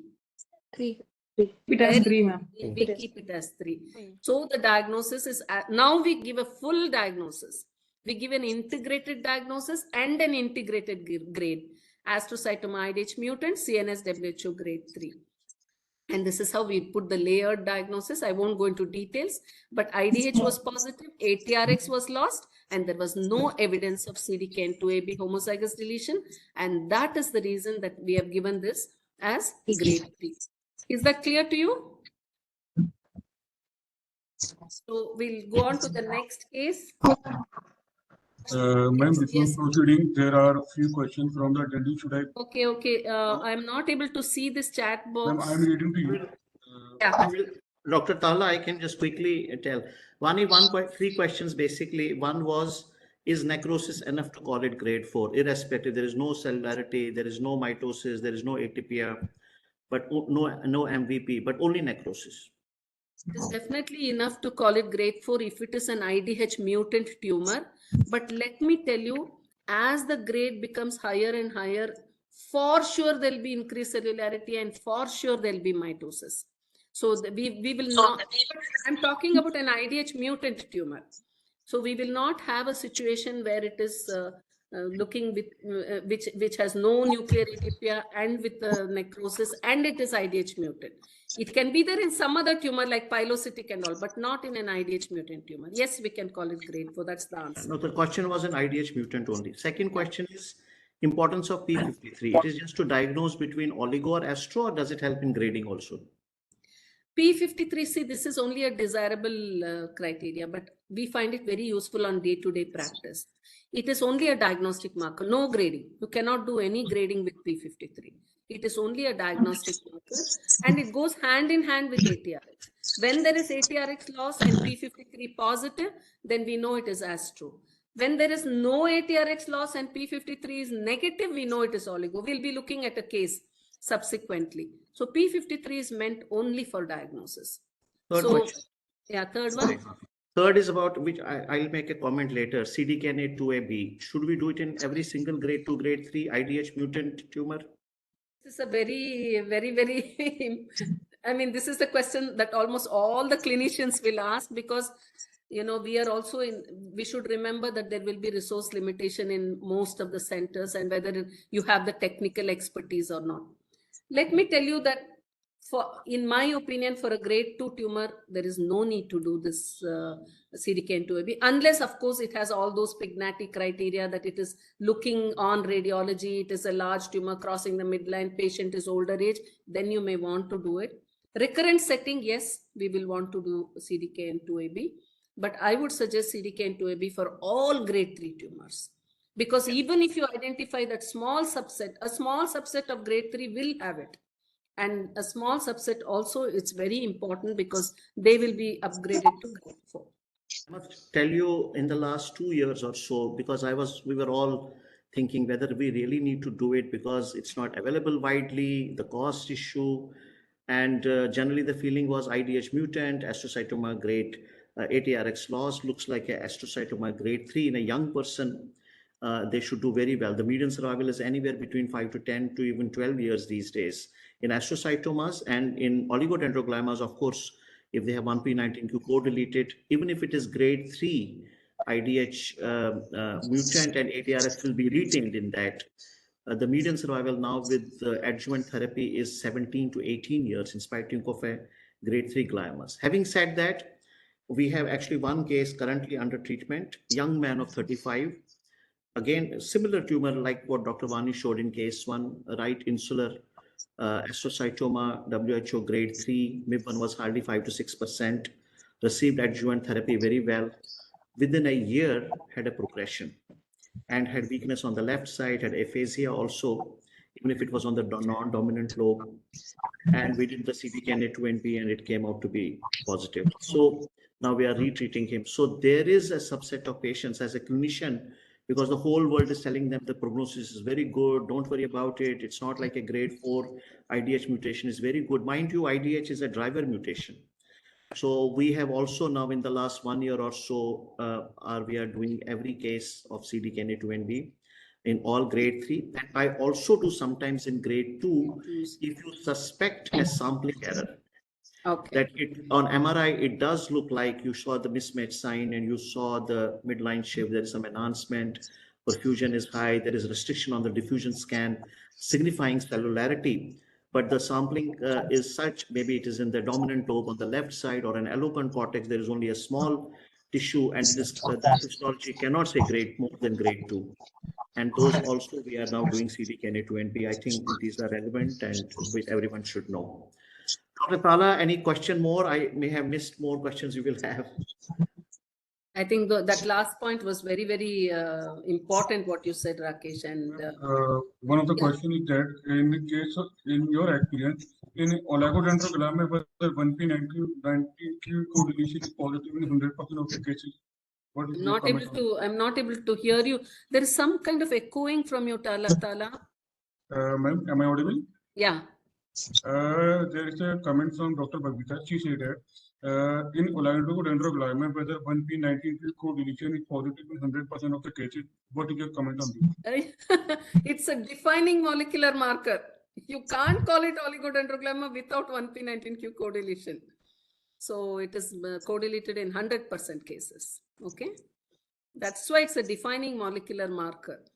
And there is no oligo without IDH mutation and without 1p9. They're different tumors. They're not oligodendroglioma, IDH mutant and 1p19q co-deleted. Okay. Several tumors can look like oligodendroglioma. In pediatric age group, we have so many tumors that look like oligo, but they will not have 1p19q co-deletion. They'll have different molecular alterations. So except diffuse glioneuronal tumor can have 1p19. It's called as diffuse glioneuronal tumor with leptomeningeal tumor, that is DLGNTs. They have isolated 1p deletion. Usually don't have 1p19q. They have isolated 1p. We had one case where they had co-deletion. Occasional cases have co-deletion, but they'll have a MAP kinase pathway alteration also. And most often it is a BRAF fusion. You should show both. Apart from 1p19q, 1p or 1p19q, you should have MAP kinase pathway alteration, like a BRAF fusion. Very rare. So very rare. They're rare tumors. So that's a diagnostic criteria actually for that. But the more interesting question, Dr. Vani, is we don't have 1p19q fish. Classic oligomorphology, ATRX retained, IDH mutant. Do we need fish? So I think me and Rakesh have been discussing this for many years now. Yeah. See, if it is an adult tumor and it has a very typical histology, a typical radiology, without that, T2 flare mismatch, a very diffuse, irregular or indistinct margin, some calcification, cortical thickening, whatever it is, Rakesh knows better than me. So typical radiology, typical histology, adult patient, IDH is mutant. You call it oligodendroglioma, IDH mutant, NOS, whichever grade it is. Just go ahead and treat that patient. Okay. There is no need to do 1p19q if there is a resource limitation or you don't have that facility. So that term NOS is provided by WHO for that reason only. We have to put that term NOS, which is just a red flag. It doesn't mean failure on the part of a pathologist. It doesn't mean that. It means that in your center, you did not do that, but you know for sure it is oligodendroglioma IDH mutant, and you're saying that it is NOS, which the clinician can read it. Whoever is reading it will say, okay, this is oligo. I'm going to treat it as oligo, and then we'll see later. But there may be some clinicians who will say, no, I'll send it to another center because I would want to know. And there may be some patients who will want to know. I want to know whether my tumor is 1p19q co-deleted because he or she may feel quite gratified after seeing that it is 1p19q co-deleted. And ATRX retain also will help a little bit. ATRX retains. Now there are surrogate molecular markers. I don't want to take you on to those surrogates in this session because I will do it separately on a clinical session with surrogate markers, because now we are trying to put guidelines as to how we can diagnose these tumors when there is resource limitation. So don't worry about that. But the answer to Tala's question is that oligodendroglioma 100% are 1p19q co-deleted along with IDH mutation. Is that clear? Okay, ma'am. Continue. I think we can't do 5 cases today. We may be able to do only 3 cases. Sumit, please, you need to stop me at some point of time. Vani, there are so many audience today, and there will be questions. You decide. Please take it easy, whichever way.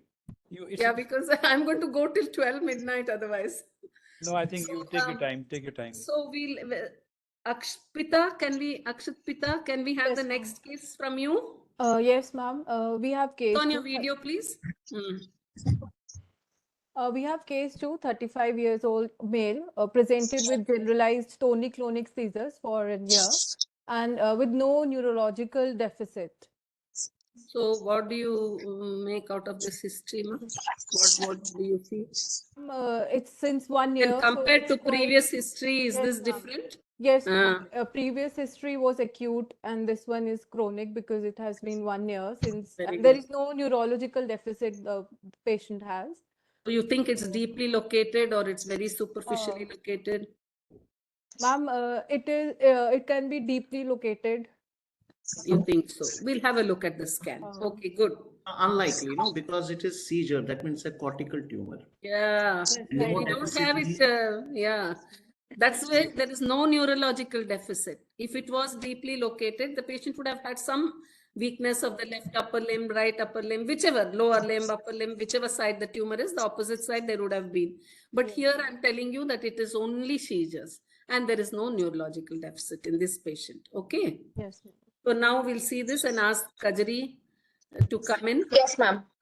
One sec, Kajari. Ma'am, voice is audible, no, ma'am? Yeah. Your voice is only problem is I'm not able to move it again. Just click in the center and use your keyboard. Yeah. Okay. So we are looking at again 3 sets of images. So first we go to the most right hand side image, that is the T2 weighted image. Again, if we look at the margins of these tumor, again it is a diffuse tumor. So the margin of the tumor is not well delineated. And if we see the location of the tumor, we see that it is located in the gray matter. So rather the subcortical white matter extending into the gray matter. So it's predominantly a subcortical white matter lesion which is infiltrating into the cortex. Can you point? And when we point, yeah. So I have to request the pointer. Yeah. Keep talking and I'll point it out. Yeah. So what we are doing, again, what we see here is that, so this is your T2, right? So what we see here is it's a diffuse tumor. It is present in the subcortical white matter. It is infiltrating into the cortex. And if we compare it with the last case, this is the flare image, we don't see any inversion. So basically, whatever is the signal in T2, it remains constant in the flare also.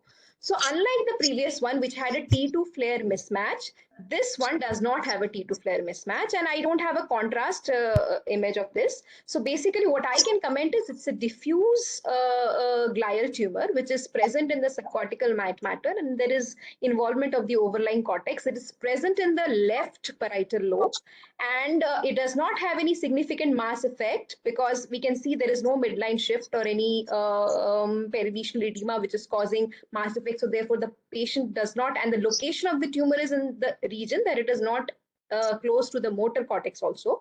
So therefore the patient does not have any deficits, but obviously this cortical location is responsible for the patient's features. And unlike the previous one, there is no T2 flare mismatch. So there was, let me tell you that there was no evidence of enhancement post-contrast. Okay. I don't have that image, but it wasn't there. Other than that, in this particular case, I would also like to have a look at the diffusion and gradient, because gradient can give an idea whether any subtle calcifications are present in this tumor. And in all probability, looking at the location of the lesion, I would put my diagnosis as an oligodendroglioma. Grade 2 or grade 3? I think if there is no enhancement and no heterogeneity, it should be a grade 2 tumor. Grade 2 tumor. Very good. So we'll move on to the next.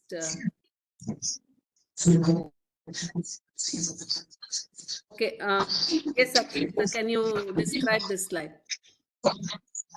See the closely packed cell with small, round, monotonous nuclei and microcalcifications are there. Is it closely packed?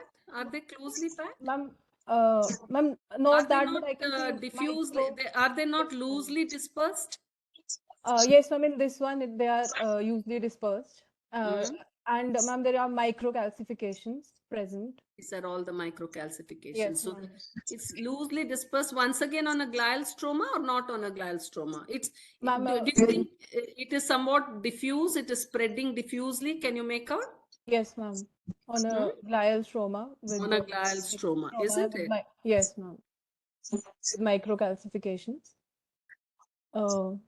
Ma'am, here we can see the slightly higher magnification. We can see very these monotonous nuclei, which are slightly larger than the normal oligodendrocyte, and we can see perinuclear clearing, also known as fried egg appearance, which is a formalin artifact. And we can also see the network of thin-walled branching blood vessels, and ma'am, there is presence of these perivascular aggregates of these tumor cells.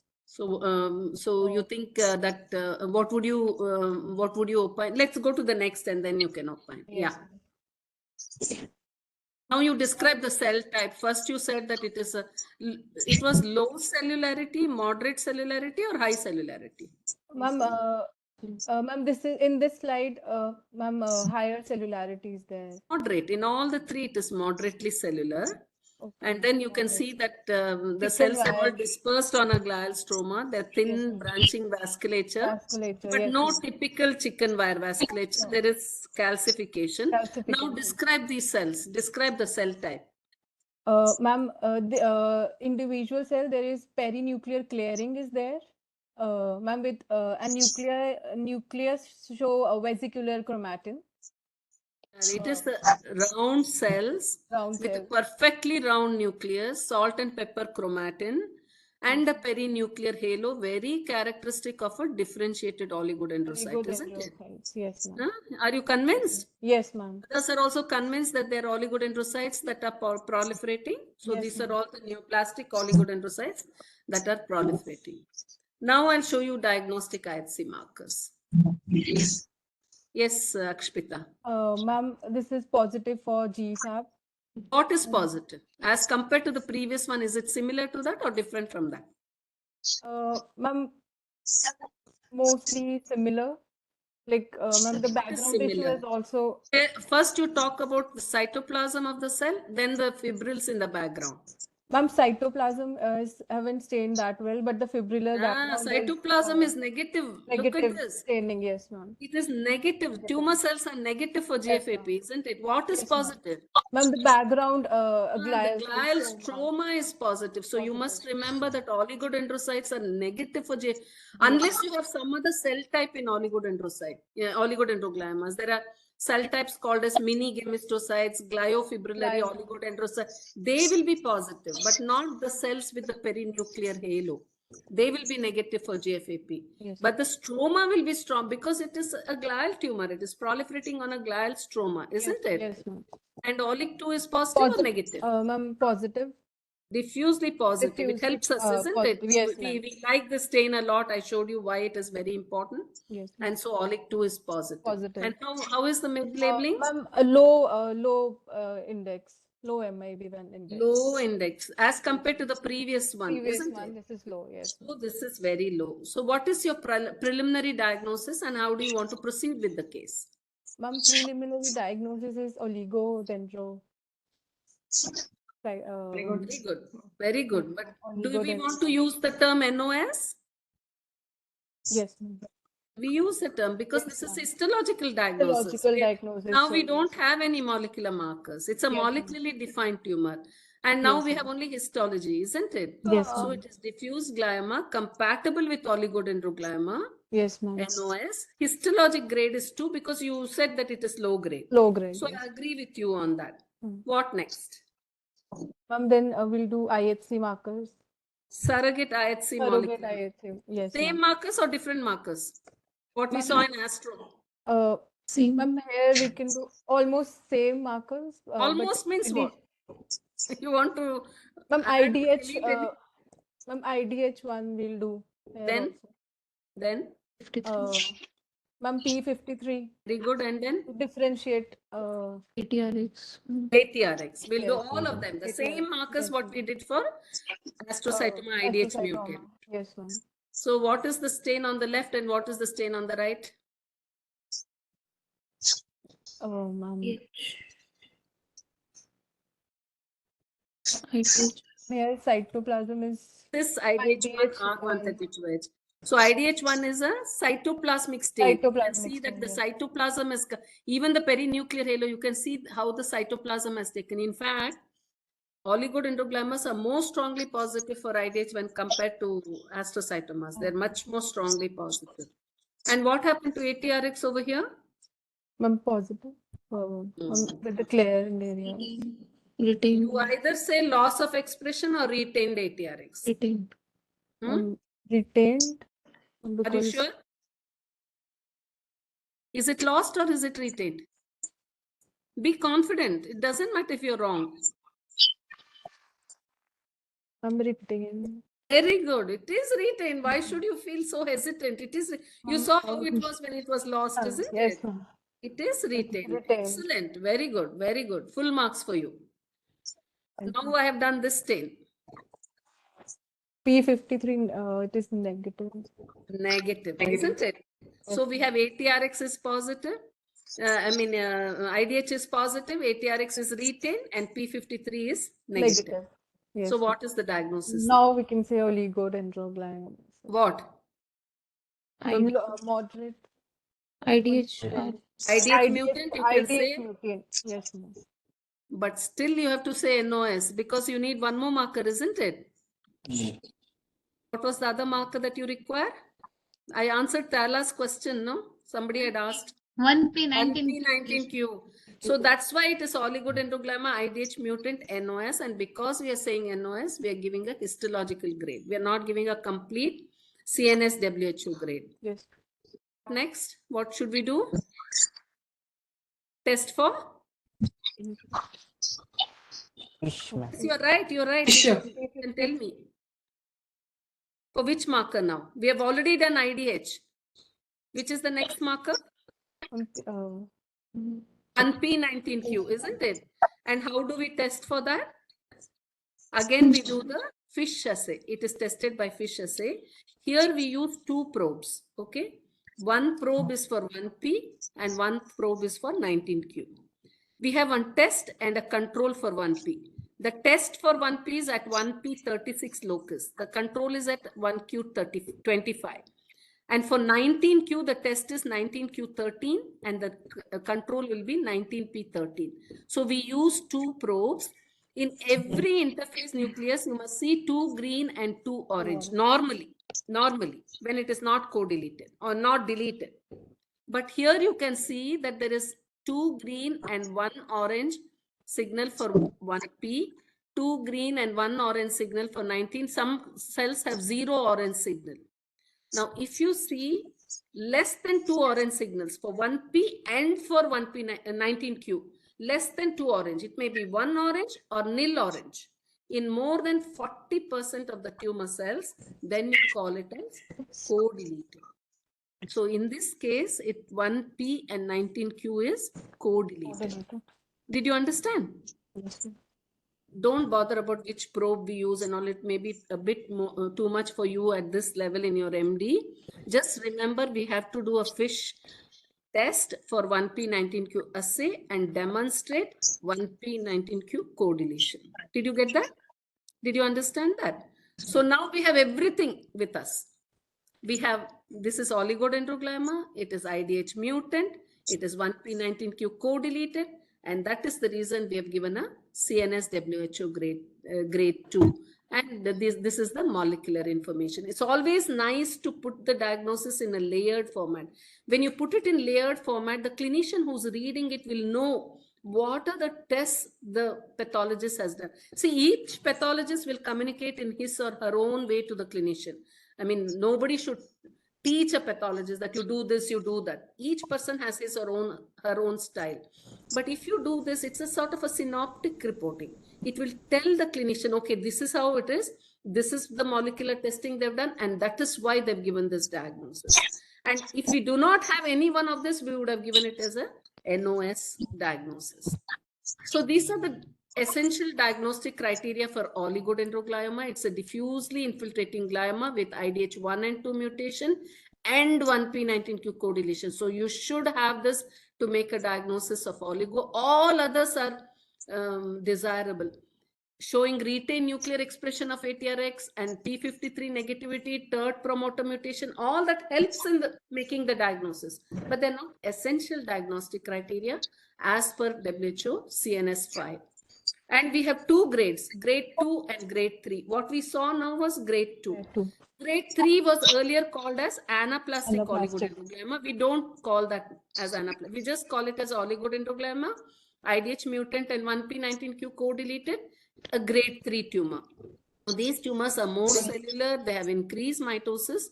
Most often they'll have microvascular proliferation with or without necrosis. And the necrosis, when you see necrosis, it will be very focal. It won't be the diffuse confluent necrosis that you see in case of glioblastoma. So that is a grade 3 tumor. And there are these cell types in oligodendroglioma. You must remember, when you're looking at oligos, you may see different cell types. One is this mini gemistocyte. See, these are small cells that have gemistocyte-like morphology, but the cytoplasm is much more deeply pink in staining, almost acidophilic staining. You find that it will be very, very dark pink in staining. These are the mini gemistocytes. Gliofibrillary oligodendrocytes. Sometimes you can see these large cells. Some are spindle, some are polyhedral. They have this fibrillated cytoplasm that is deeply pink in staining. So this can also be seen in oligos, and some oligos will have such granular cells. They're not eosinophil granular bodies. Tumor cells itself will have granular cytoplasm. And these cell types are usually seen in a grade 3 tumor. When you see such cell types, then you can almost be certain that you're not looking at a grade 2, but you're looking at a grade 3 tumor. Grade 2 tumors are very indolent, only the perinuclear halo, low cellularity, diffuse infiltration, perivascular and perineuronal satellosis. That's what we will see in grade 2. But in grade 3, we see these sort of cell types. Not in all. When you see them, then it is easy for you to make a diagnosis. And the term oligoastrocytoma is deleted. It can be used as an NOS terminology, but if you do molecular testing, oligoastrocytomas either become molecularly defined astros or molecularly defined oligodendrogliomas. So that is why the term is deleted. For example, look at this case. This case has both oligo areas and it has astro areas. Do you agree with me? Yes. There are these astro areas and oligo areas. So we just call it oligoastrocytoma NOS because we don't know what it is molecularly. But when we did the molecular IHCs, you can see IDH is positive, ATRX is lost, P53 is positive, and CDKN2AB was not deleted.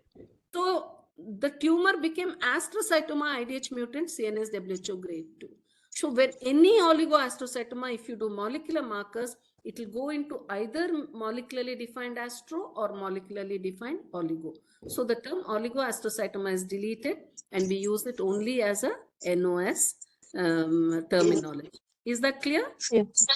Both of you have done very well, Siddhi and Akshmita. You were able to diagnose the cases. I'm really happy.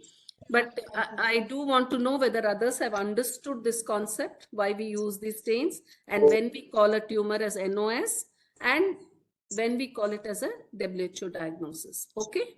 Is that clear? Yes.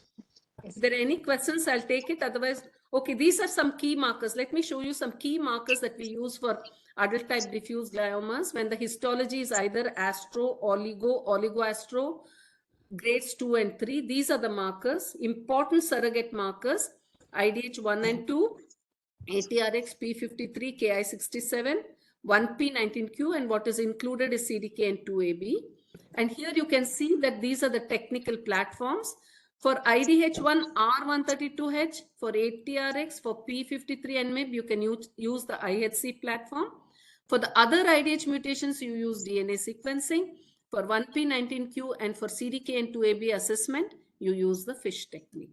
Did you understand that? So these are the technical platforms, and these are the set of molecular markers that you require to make a diagnosis of astro or oligo. And astro grade 2, 3, 4, as well as oligo grade 2 and 3. Did you understand that? Yes.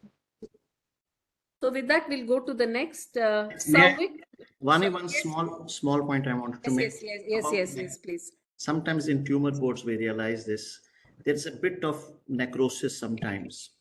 And if it looks like an oligodendroglioma, grade 3, of course. So the point is oligos will never be grade 4. Oligo has only 2 grades, grade 2 and grade 3. Even if it looks bad, cellularity, atypia, mitosis, even necrosis, you cannot go more than grade 3. That is one. The problem comes sometimes is there is oligo-astro looking cells, a lot of oligo looking cells, but there is some astrostick and there is some necrosis. What do you do? So you call it oligo-astro NOS, but do the 1P19Q. If the 1P19Q it comes co-deleted, you still call it, we used to call it anaplastic, now we call it oligodendroglioma grade 3. But if it comes non-co-deleted, even if it is IDH mutant, ATRX can be either way. Actually, those times, then you call it grade 4 astrocyte of IDH. Absolutely. So I thought.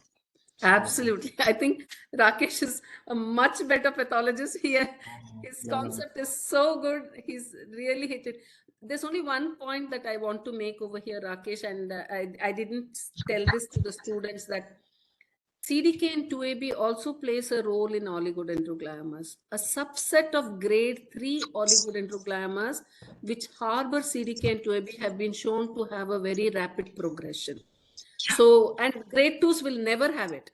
It will never have a CDK and 2AB homozygous deletion. It's not any criteria that WHO has brought in yet, but it does have a role even in oligodendroglioma. So when you're having an oligo which has that necrosis and not behaving very well and radiologically not so good, it is worth doing CDK and 2AB even in that case, because if it is showing deletion, then you have a problem with that patient. So that is one of the molecular marker which is not really there in the criteria. So I didn't want to confuse the students on that. So any other question? Rakesh, is there anything on the chat box? Anything is there? I think it was okay. There were a lot of appreciation, but that's fine. So we'll go to the third case. Most probably I'm going to end with the third case. Okay, we'll go to Sauvik. Are you there?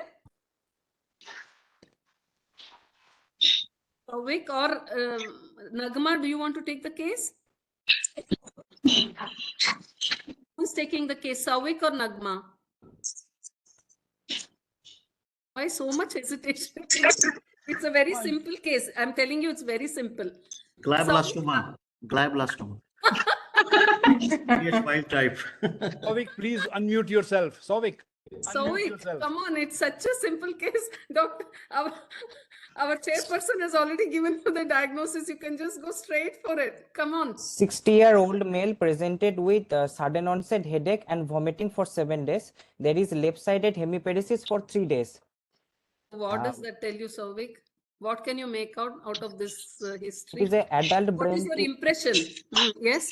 It is an adult brain tumor and sudden Just onset. want to say adult, or do you want to say older adult? Older adult, ma'am.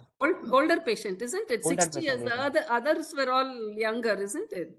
So this Yes, is a 60-year-old male. And what did he present with?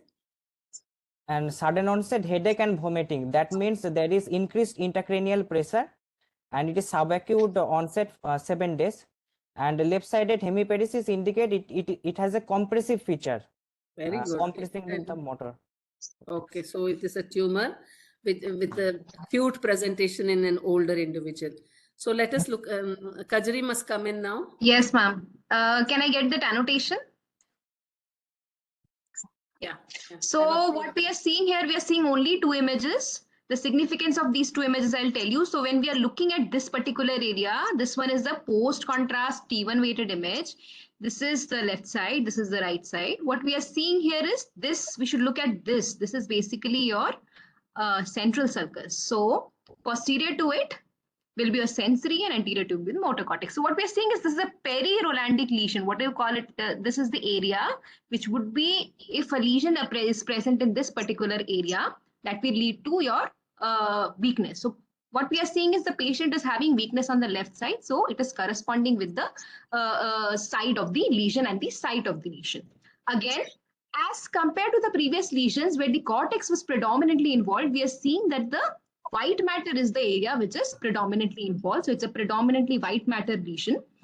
Second, the third thing is that there is significant perilesional edema. So these finger-like projections which we are seeing in the FLAIR image, these are all which is signifies vasogenic edema. So there is significant edema which is also again contributing to the features of raised intracranial tension. As we can see, there is sulcal effacement and there is mild midline shift.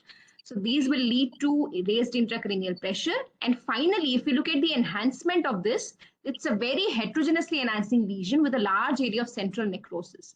So the radiology itself tells you that it's a very higher grade lesion. It's a diffuse astrocytoma, definitely. But then there is necrosis and heterogeneous enhancement, which point that it is a glioblastoma.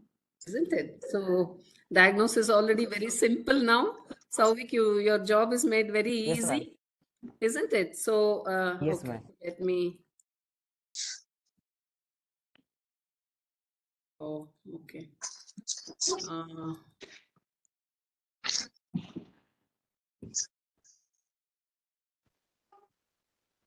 I don't know. I'm not able to move this for some reason. Maybe you need. Stop annotating. I've stopped annotating. You've stopped annotating, but mine is not really moving. Could you also try stopping annotation?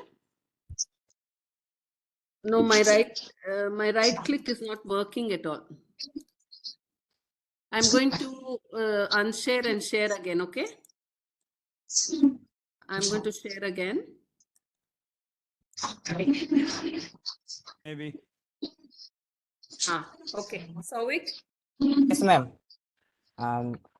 High cellular yield of, ma'am, I am explaining the left-hand side image. Very good. There is high cellular yield of pleomorphic population of cell where individual cell has a nuclear atypia, and there is also presence of high mitotic count, and there is microvascular proliferation, and along with that there is presence of one Brizard multinucleated giant cell. So what cells, what type of cells are there? Astro, oligo? Astrocytes. Pleomorphic astrocytes, isn't it? You can see different types of cells. They are spindle-shaped cells. They're arranged in closely arranged. Sometimes even have this vesicular pattern, some little microvascular proliferation. Then they've suddenly become very pleomorphic. Here they are spindle-shaped. They're large cells, gamestocytic morphology. Cells, yes, ma'am. Yeah, binucleate cells, multinucleate cells. Large so you have all types of cells. Yeah, so you call it as pleomorphic astrocytic cells. So now what has happened? Ma'am, here in the left hand side image, I can appreciate spindle cell which is interconnected by reticulin fibers here in the left hand side, in the right hand side, and on the left hand side, ma'am, I can appreciate astrocytic cells. These are definitely astrocytic. What is this area? Ma'am, this is sarcomatoid change. Here there is, I understand. Here you can see lot of spindling, intervesicular arrangement of the tumor cells. So this looks a little bit like a sarcomatoid pattern. But here you can see that there is some necrosis, lot of myxoid change in the stroma. Can you make out that the stroma has undergone some myxoid degeneration? Lot of myxoid change. Some of these glioblastomas have lot of myxoid change in the stroma. So that is what has happened over here. Okay. And high mitotic activity. There is no doubt about that at all. Now you tell me, what is this? Souvik, you're there or you're not there? Can you listen, ma'am? Yes. Yes. In this section, ma'am, Tell I me can. what is this and what is this? That's all I want. This is, ma'am, What blood. changes are they? Are they the changes in the stroma, changes in the tumor cells, changes in the vessels? Ma'am, Which changes in the stroma, ma'am. There is a blood vessels are present, ma'am. what are those blood vessels called? What are these blood vessels? Ma'am, these are tumor infiltration around the blood vessels, ma'am. Perivascular tumor cell infiltrations. No, perivascular is there, but when you have numerous such thin blood vessels that come up, you call it as tumor neovascularization. Okay, they're all new tumor blood vessels that are proliferating, thin-walled blood vessels. You know what happens in glioblastoma is that the tumor cells, they throw out a lot of vascular angiogenic factors, several factors. And what they do is they would induct the endothelial cells from the surrounding brain parenchyma, bring it on into the tumor and form these new tumor blood vessels. But these tumor blood vessels they do not have a proper frame. They do not have a proper basement membrane. Only the endothelial cells will be forming that. And because of that, it gives rise to extensive perilesional edema that you saw. Okay. So this is known as tumor neovascularization. Another term that is used is sprouting angiogenesis. We also use the term sprouting angiogenesis. Now, what is this one? What another vascular change? Ma'am, there is a multinucleated giant cells, ma'am. Glomerular. What is this? Is this a single multinucleated giant cell? These are the tumor cells. Glomeruloid bodies. Glomeruloid bodies. What are glomeruloid bodies? Why does it come up like that? More simple terminology. It's called microvascular proliferation. Okay. Now the microvascular proliferation is very florid. Earlier we used to call it as endothelial proliferation. But now we know that it's not just the endothelial cells that proliferate. Along with endothelial cells, we have other cells lining blood vessel. Which are the other cells? Vascular smooth muscle cells, pericytes, all of them will proliferate to give rise to these structures, what you called as glomeruloid bodies. We call it as glomeruloid tufts because they resemble the glomerulus of the kidney. That's why you call it as glomeruloid tufts. So this is the typical microvascular proliferation that you see in which tumor? Ma'am, glioblastoma. Very good. You see it in glioblastoma. This type of glomeruloid proliferation is specific for glioblastoma. You can see that even within this proliferation, mitotic activity can be seen. You see that? They're very florid microvascular proliferation. And then now what has happened? Necrosis. Here the large area of necrosis is present. Very good. This is called confluent necrosis. Along with that, what has happened to this is another vascular change. One was sprouting angiogenesis. Another one was microvascular proliferation. Now the third vascular change. What is that?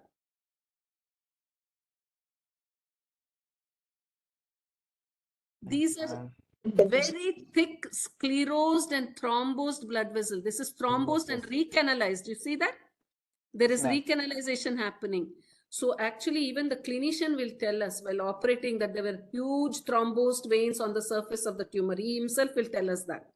So this is another vascular change. And because of this, you see this confluent necrosis, large areas of necrosis, which we call as confluent necrosis. So we saw one sprouting angiogenesis, we saw microvascular proliferation, we saw sclerosed thrombosed vessels, and we saw confluent necrosis. So now we will see another type of necrosis. These are, ma'am, serpentine necrosis. Serpentine pericytic necrosis, where the tumor cell marked the necros borders. Very good. 100%. 100 marks for you. Very good. These are all called as palisading necrosis. See, palisading necrosis can be seen in other high-grade tumors also. Even in grade 3 oligo, sometimes you can see palisading necrosis. But this type of palisading, multiple palisades like this, is very specific to glioblastoma. Okay. So what is, this is palisading necrosis. Yes, Sauvik, what is your preliminary diagnosis? Glioblastoma NOS, WHO grade 4. My goodness, you're too good. Too good. You Histology gave grade it 4. a- Histology grade 4. Very good. Histologic grade four. 4, because we are giving an NOS diagnosis. Very good. Full marks for you. What do we want to do, Sauvik? I see markers. Marker or markers? Markers. ATRX, we can do ATRX marker. And IDH marker we can do. IDH1. And ma'am, I have done this. You have. tell me what is this and what does it show and what is its utility? Ma'am, it is a BRF PV600E mutation. There you're going, man. You're going, man. Really, from where to where you're jumping. You were doing so well till now. Suddenly you went in some other Okay. direction. BRF P600. Negative IDH1. IDH1, negative IDH1. Yeah, it is Okay. negative for IDH1 R132H, isn't it? Yes, ma'am. What am I going to call this now? What is your diagnosis? What is the molecular test? Let us not go for any prognostic marker, a predictive marker. That we will not discuss that. So this is glioblastoma IDH wild type CNS WHO grade 4. Now we know that glioblastoma is only IDH wild type. We cannot, there is no mutant anymore. Mutant became astrocytoma IDH mutant grade 4. Okay, CNS WHO grade 4. So glioblastoma is only IDH wild type. We are calling this as IDH wild type with IHC itself because the patient is age 60 years and IHC is negative. The reason is, as per WHO recommendation, any patient equal to or above the age of 55 years, if IHC is negative for IDH1R132H, it's more than sufficient to call it as glioblastoma IDH wild type. Okay? IDH wild type. Because the frequency of the other mutations after the age of 55 years is almost nil. You don't get the other mutations. But if patient is below 55 years and IDH1R132H is negative by IHC, then sequencing for other IDH mutations will be required. That you can take a decision based on ATRX status, P53 status, all that you can decide and then do a IDH sequencing. But if the patient is this patient was 60 years old and IDH1R132H was negative, so conveniently we can call it as glioblastoma IDH wild type CNS WHO grade 4. Is that clear? Did you understand that? Yes. So in the previous classification, we had these are the two types of glioblastoma, IDH wild type and we had the IDH mutant. And at that time, the essential criteria was that it's a high-grade astrocytic glioma with nuclear atypia, cellular pleomorphism, and increased mitosis with microvascular proliferation and or necrosis. That was the definition for glioblastoma at that time in 2016 classification. And that could be mutant or wild type. But now we know that it is only wild type. There is no mutant at all. So the essential criteria is that it's an IDH or a H3. Histone also will be wild type with one or more of these histological and genetic parameters. So we don't have to have only if we have these one of these two features or both these two looking like this, then sure shot it is glioblastoma. But it may look like a grade 2 or grade 3 tumor histologically. If it harbors any of these molecular alterations, note it down for those who don't know. EGFR amplification, third promoter mutation, gain of chromosome 7 and loss of chromosome 10 copy numbers. If any one of them or more are positive, even then it is a glioblastoma, IDH wild type. So IDH wild type glioblastoma, there are 5 criteria. You can have one or more of any of these criteria. Okay, and the first two criteria are generally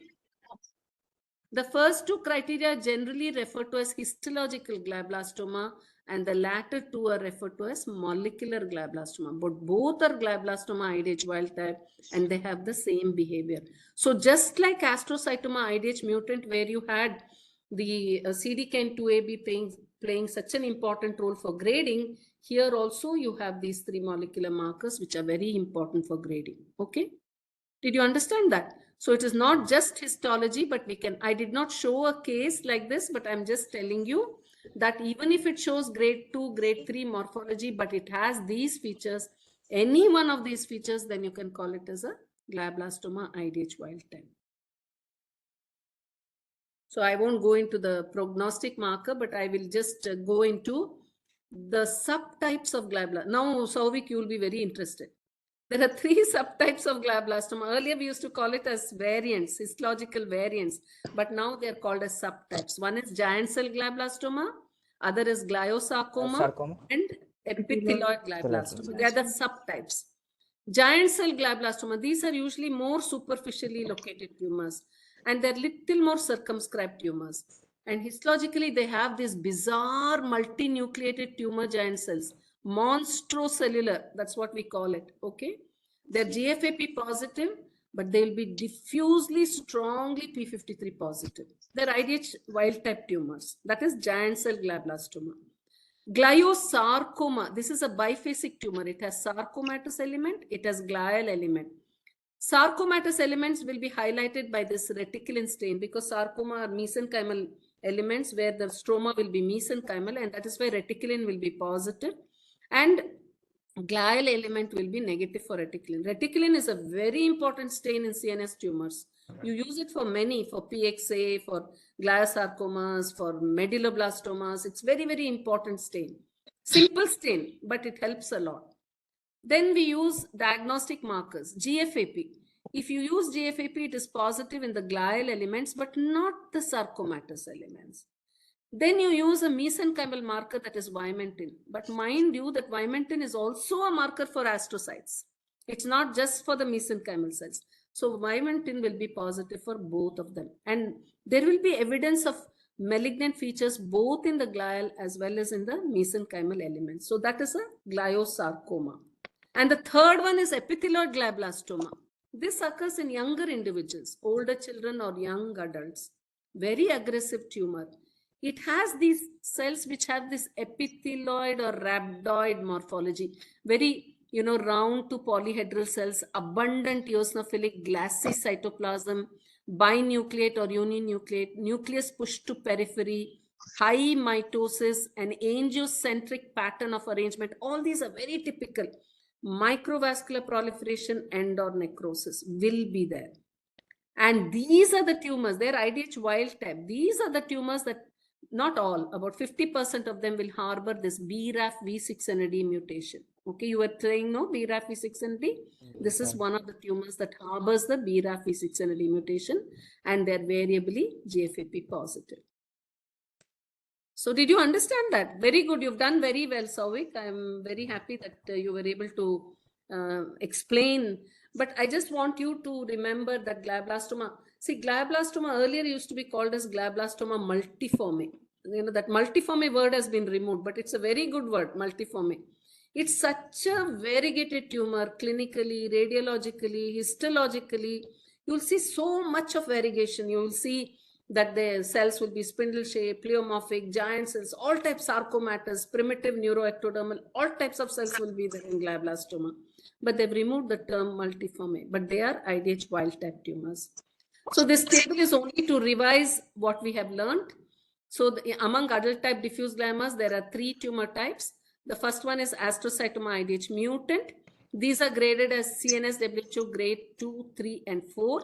That has replaced the previous terminologies, diffuse astrocytoma, anaplastic astrocytoma, IDH mutant glioblastoma, which are no longer used. There is grading within this tumor type. That's why there is grade 2, 3, 4. And we use a combined histological and molecular grading for this tumor. Both histology and molecular will be taken into consideration.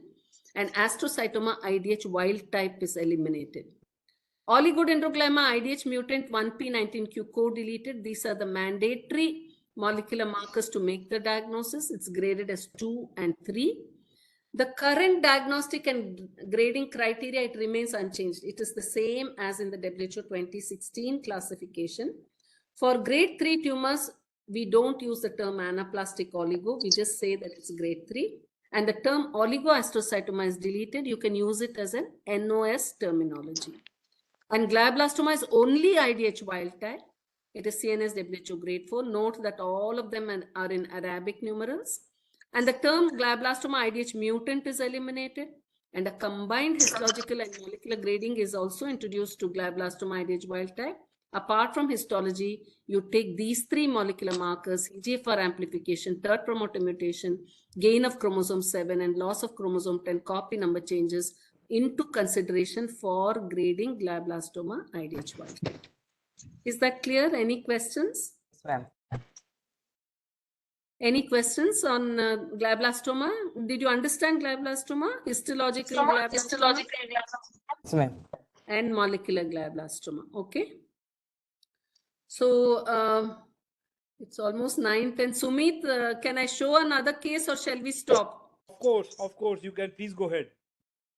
Really? There are students, there are still, if you look at the chat box, there are still 210 to 208, delegates here in the room.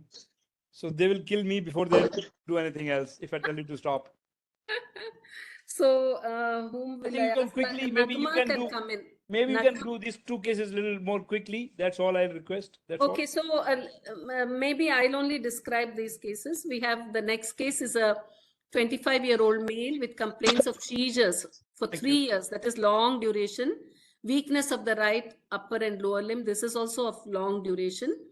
There is no features of raised intracranial pressure, no headache or vomiting, and the patient had left-sided hemiparesis. So there is some sort of a right-sided lesion. And Kajari, can you describe this a little bit more quickly? Yeah, I'll approve this. Yeah. You unmute, please. Please unmute yourself. Kajari? Yeah, sorry, ma'am. So what we are seeing is these three sets of images. The central one is the T2, which we look at. So first we are seeing that this is obviously a right-sided lesion. And the location of the lesion is in the right temporal lobe. Now, temporal lobe harbors a very distinct type of tumors, and these present with epilepsies. And therefore, temporal lobe epilepsy is a very common presentation of these tumors. Now, in contradistinction to the previous tumors where we are seeing that these tumors were having ill-defined margin, if we see at this tumor is having a very well-defined margin. There is no significant perilesional edema, and it has two components. So if we see on T2, this has one component which is a little bit intermediate or a little bit solid one, and there is a cystic component which is more posteriorly located. So what we are seeing again in the FLAIR image, this cystic component is showing completely inversion. So it's following the CSF signal, or it is completely inverting, again signifying that this is a cystic component, and this is the solid component. When we go to the post-contrast study, we are seeing that the solid component is showing intense post-contrast enhancement. So basically, there is a terminology in radiology where we say that it is a tumor which has a cyst with a mural nodule. And this mural nodule is a little bit eccentrically located. It is more anteriorly located, right? So we are seeing what is basically a circumscribed lesion which has a cyst with a mural nodule morphology and no significant perilesional edema which is present in the right temporal lobe. And therefore, my differentials radiologically will be a circumscribed astrocytoma, whether it's a pilocytic astrocytoma or circumscribed, or it could be a pleomorphic xanthoastrocytoma or a glioneuronal tumor like a ganglioglioma. So these will be my radiological differentials. Excellent, excellent. So cyst with a mural nodule, please remember temporal cortex, and she has very nicely described with 3 differential diagnoses. So just one point, Vani. Yes, Actually, yes. The T1 contrast is very well seen in the medial near the sylvian fissure, but if you look at the T2 and the flares, there seems to be at the posterior medial aspect of the enhancing nodule some other abnormality. Is that part of the? Yes, so basically, sir, this part, there is a second component. So if we look at the FLAIR image, we are seeing this dumbbell kind of configuration, whereas only one part of the tumor is enhancing brilliantly. So yeah, the entire solid component is not enhancing, and this is a little bit more intermediate on T2. So there may be a little bit of heterogeneity within the tumor also. So then in that case, again, I would think I would again have to look at a gradient image to see whether there is any calcification present within this tumor. And then I would think more in terms of a PXA and a glioneuron and a ganglioglioma rather than a pilocytic astrocytoma. Exactly, crossed my mind too. You could also do the the diffusion weighted imaging to see whether there's a restriction. It looks to me a pleomorphic xanthoastrocytoma more than a polycystic. I think we have some very brilliant clinicians over here. Very difficult for me to, okay, let me share this again. Yeah. So here we go. So Nagma, do you want to quickly describe or do you want me to describe? Nagma, try. Nagma, please Try. Yeah. Try. So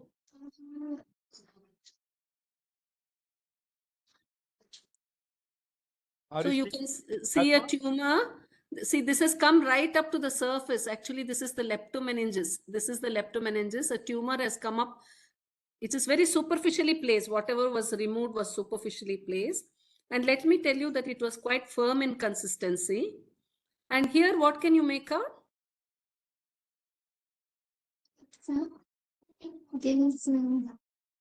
Sorry? Spindles.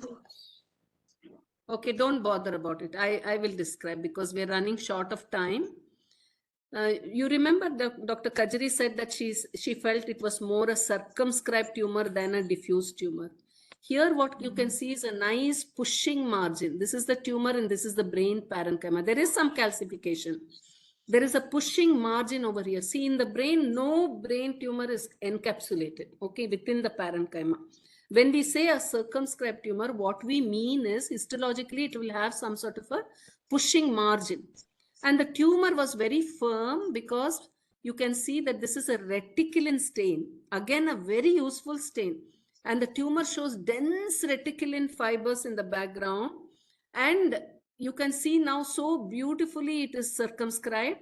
And it is really having a good pushing margin from the rest of the parenchyma where only the blood vessels are reticulin positive. But here the tumor has intrinsic positivity with reticulin. Now you describe. Now this is easy. You can describe. There are large multinucleated xanthomatous cells. Very good. Very good. What is this? There is intracellular accumulations of lipids in some of these cells. Yes, it appears lipid. It is just sort of, it is pale and xanthomatous. Yes, I agree. What is this one? Just give me these features. That's more than enough. What is this? This is vascular lymphocytic cuffing. Very good. Very good. Who said that? Shivani? Yes, ma'am. Yes, what is this? Perivascular lymphocytic infiltrates, tumor infiltrating lymphocytes, pleomorphic cells, large cells, some of them have binucleation. And then what is this? This you must tell me, Nagma. Eosinophilic. Yes. Eosinophilic granular body. This is a very typical eosinophilic granular body. So this is eosinophilic granular body. Now you can see the spindle-shaped astrocytes, numerous eosinophilic granular bodies, and then these, what you called as lipidized cells. You see that? They're all pale and lipidized, these cells, and prominent perivascular tumor-infiltrating lymphocytes. Is there mitosis? Yes. No. Yes, ma'am. No mitotic. They're only nuclear. It's pleomorphic, very pleomorphic, but there is no mitotic activity. Okay. And at certain places, you can see this epithelioid-like cells. What we saw in epithelioid GBM, you can see some accumulation of these epithelioid cells, but they don't have any mitotic activity. So we have done diagnostic IHCs.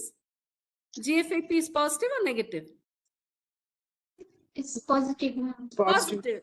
It's variably positive. Most of the tumor cells and their processes are positive. These pale lipidized cells, they don't take up GFAP. So we call it positive. We did synaptophysin because some of them had the ganglioid-like appearance. So we were, like Dr. Kajari said, ganglioglioma is a differential diagnosis, but synaptophysin is negative. P53 is negative. So we have ruled out some giant cell glioblast. All those things we have ruled out. MIP, I have shown an area which is slightly higher, but the MIP labeling was very low in this case. It was less than 5%. Then I have done this particular stain. Any one of you can tell me what the stain is. What did you diagnose with all this? BRAF PV 600E. Yes, ma'am, Siddhi. Very good, Siddhi. Full marks for you. So this Thank you, is the BRAF V600E. So this has come strongly positive. So now, Siddhi, you tell me what is your diagnosis, and you have a differential diagnosis. Diagnosis is pleomorphic xanthoastrocytoma. And the differential diagnosis is ganglioglioma, epithelioid glioblastoma, and high-grade astrocytoma with pyloid features. Oh, wow, she's gone through WHO CNS very nicely. So yes, the diagnosis is pleomorphic xanthoastrocytoma. I've already given a CNS WHO grade. Why did I give a CNS WHO grade? Because the essential diagnostic criteria does not require molecular markers for this particular tumor. So pleomorphic xanthoastrocytoma, as Dr. Rakesh and Dr. Kajari had already made the diagnosis, they're absolutely correct. It's a circumscribed astrocytic glioma. We have 6 tumor types in this group of circumscribed astrocytic glioma. Most of them occur in the pediatric age group, but some of them occur in the young adults also. And one of them is pleomorphic xanthoastrocytoma. What is pleomorphic xanthoastrocytoma? As the name indicates, it's a pleomorphic tumor which has xanthomatous cells, as you saw. It is astrocytic because we saw GFAP positivity. Usually occurs in children or the young adults. Most often temporal cortex superficially placed tumor. Assist with mural nodule is the characteristic feature. Patients present with long-standing seizures. There are 2 grades, CNS WHO grade 2 and 3. The grade 3 tumor was earlier called as anaplastic PXA, but we don't call that now. We just say it's CNS WHO grade 3. Now, these tumors characteristically harbor the BRAF V600E mutation, but that is seen in only 70 to 80% in grade 2 and about 50 to 60% in grade 3 tumors. And they also simultaneously have the CDK and 2AB homozygous deletion, which we don't have to demonstrate. Because the essential diagnostic criteria for PXA is only histological.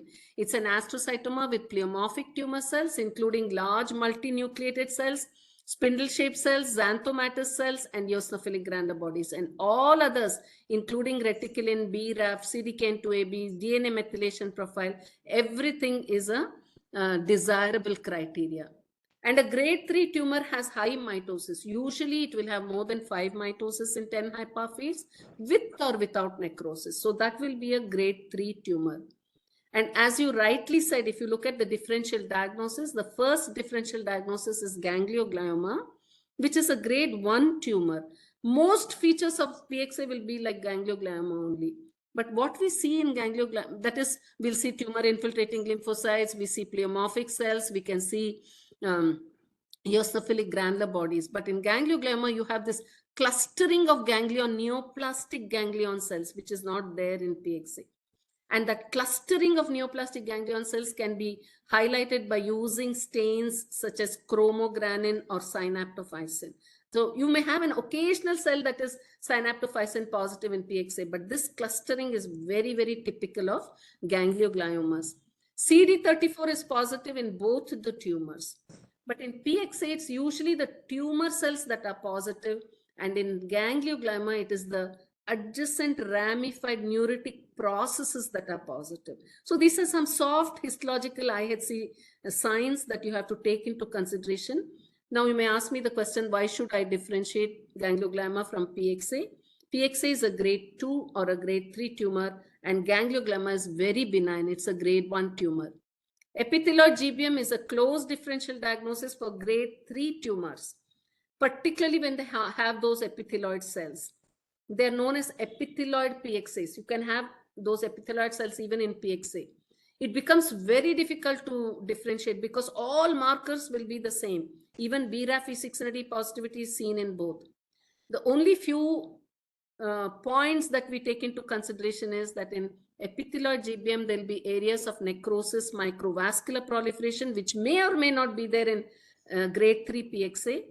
And PXAs grade 3 will have lower grade areas and eosinophilic granular bodies. You must identify that. It's a regressive change. You have to identify that to call it as a PXA, which will not be there in epithelioid GBM. It's very difficult sometimes to differentiate the two, and many pathologists have made this mistake. If you look at the prognosis of PXA, although it is very pleomorphic, it behaves in a less malignant manner, but frequently it recurs. It can even progress to grade 3 tumors, and therefore complete resection is always beneficial.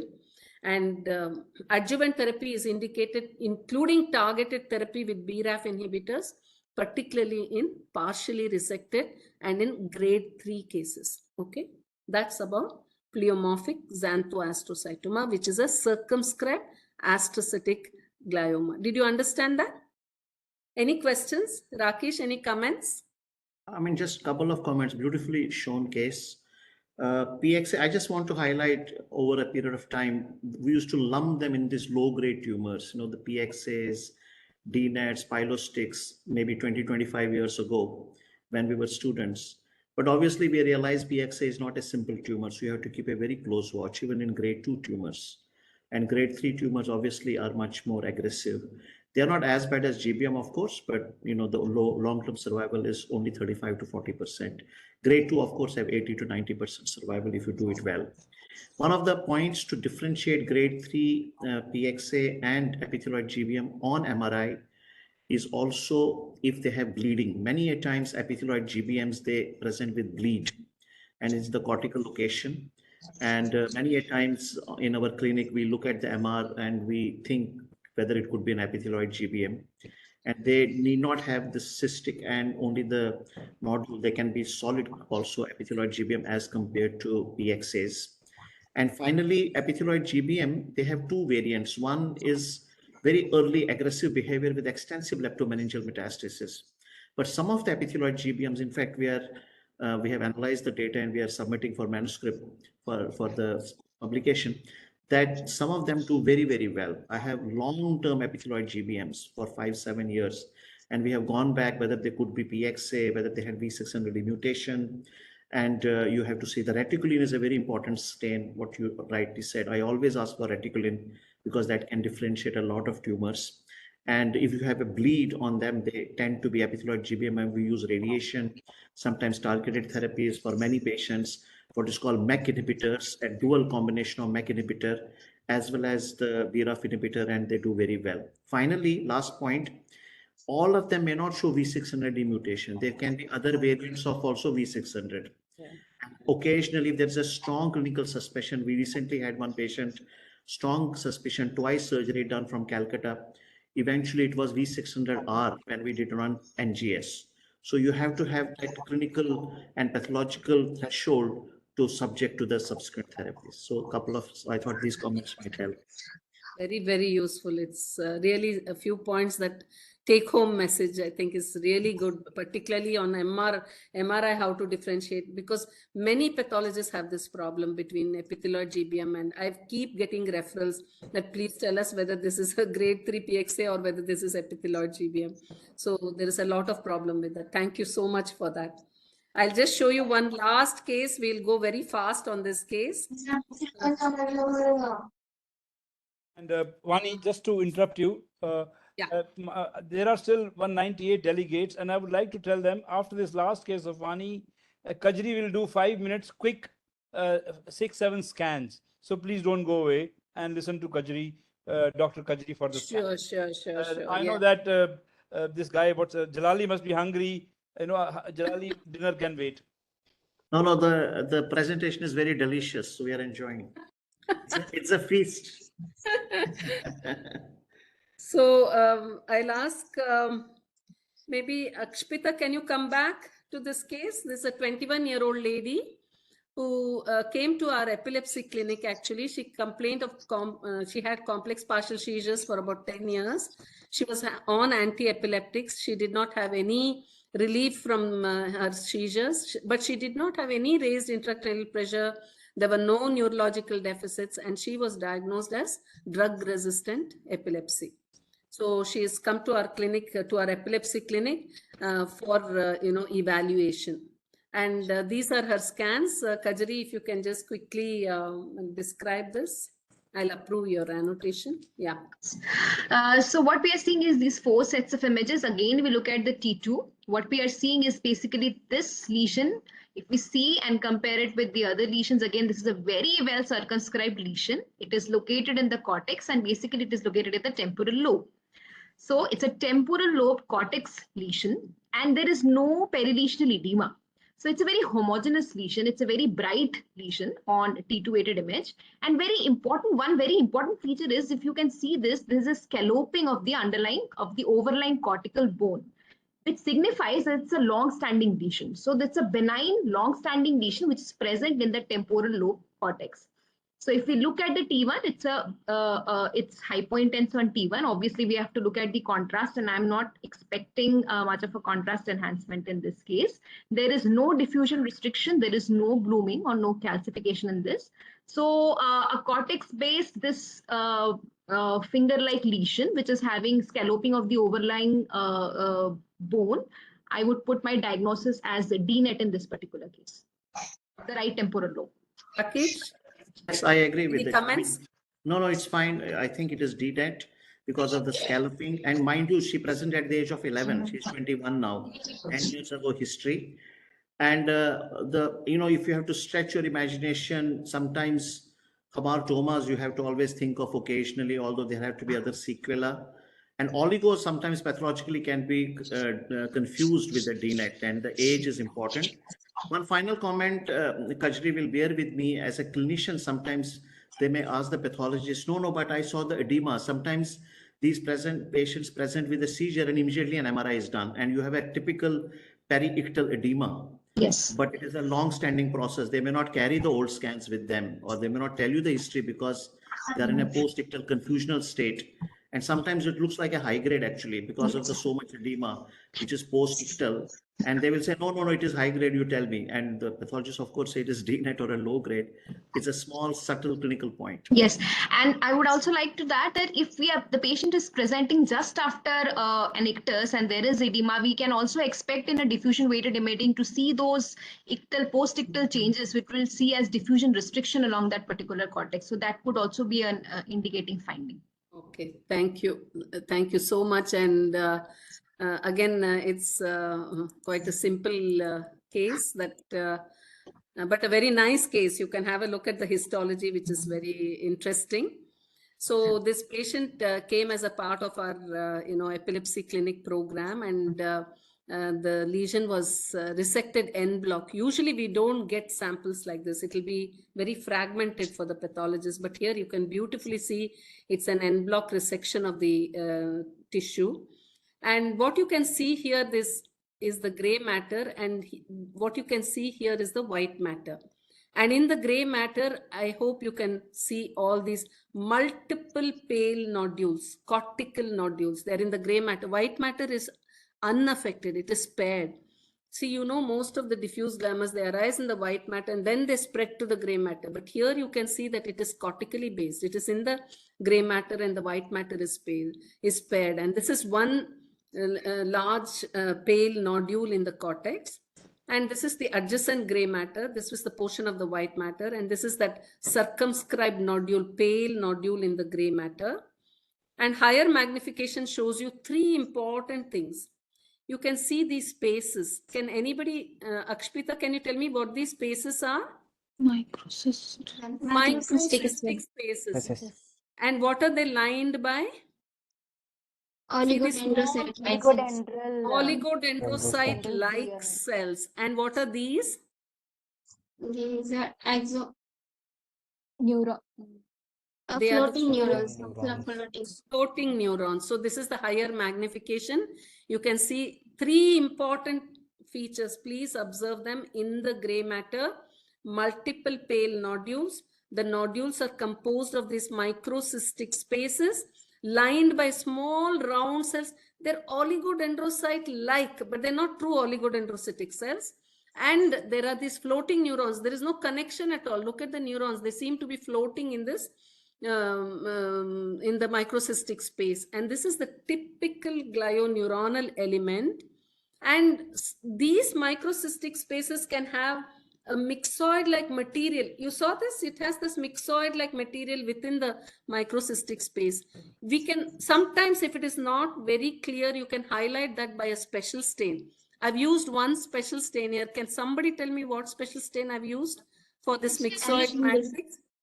Which one? Alcian blue. Very good, 100 marks. Alcian blue. I've used Alcian blue, and with Alcian blue, you can see how beautifully these microcystic spaces with the myxoid material is highlighted.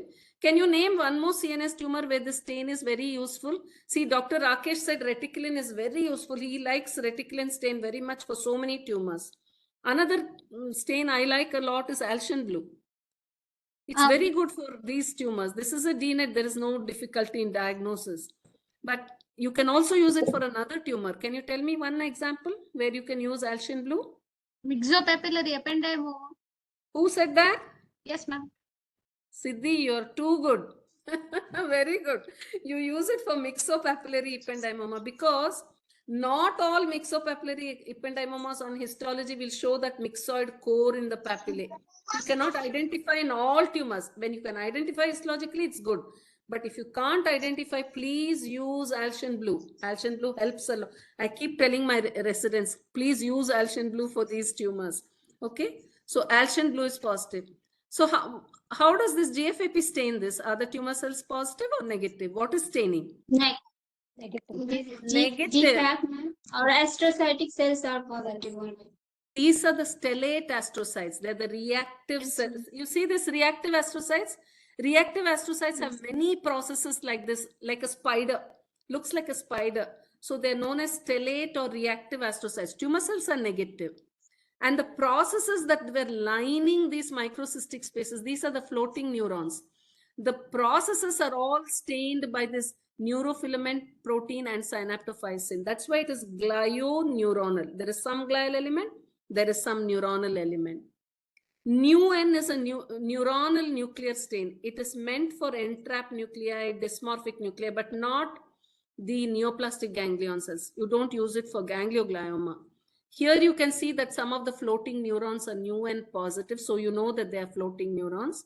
And only one cell is labeled by MIB. It is very, very benign. So what is our diagnosis? Differential diagnosis. Any molecular test to make the diagnosis? We don't need any of that. This is a dysembryoplastic neuroepithelial tumor called as DNET. CNS, I've given the full diagnosis, CNS WHO grade 1. Now, what is DNETs? DNETs are tumors that occur in children or young adults presenting with refractory epilepsy. They have the pathognomonic glioneuronal element, which comprises the microcystic spaces, oligodendrocyte-like cells. You can use OLIG2. They will be positive in those OLCs. I didn't show you one stain, but they'll be positive, and floating neurons. Now, the characteristic alteration is the FGFR1 alteration, different types of alterations of FGFR1 gene seen in 40 to 80%, and about 50% also show BRAF V6 and D mutation in DNETs. But you don't have to have any of those molecular alterations to make a diagnosis. Essential criteria is only histological, cortical glioneuronal tumor with the presence of specific glioneuronal element. Only if it is unresolved, you have to use the genetic alterations, but otherwise you don't need that. There are 3 histologically recognized patterns in DNET. One is the simple DNET with this unique glioneuronal element that all of us saw. One is called as complex DNET. Now these DNETs will have a glioneuronal element. Along with that, there'll be some glial nodules that can resemble pilocytic astrocytoma, oligodendroglioma. There can be calcification. It becomes difficult to diagnose. And then you may require molecular markers. Diffuse or non-specific forms that can lack a glioneuronal element. It can have a lot of diffuse, non-specific histology. They've been termed, some people called it diffuse oligo, some people call it DNET-like tumor, some people called it as glioneuronal tumor, NOS. So sometimes when it has this diffuse non-specific histology, it becomes difficult for a pathologist to diagnose. We may have to use the molecular alterations. Close differential diagnosis, as Dr. Rakesh already mentioned, is oligodendroglioma. Here, of course, the tumor started, the patient started her symptoms when she was only 11 years old. So oligos don't occur in the children, but sometimes it can be seen in older, in young adults also. So oligodendroglioma is one differential diagnosis, but here you have to show IDH mutation 1p19q co-deletion.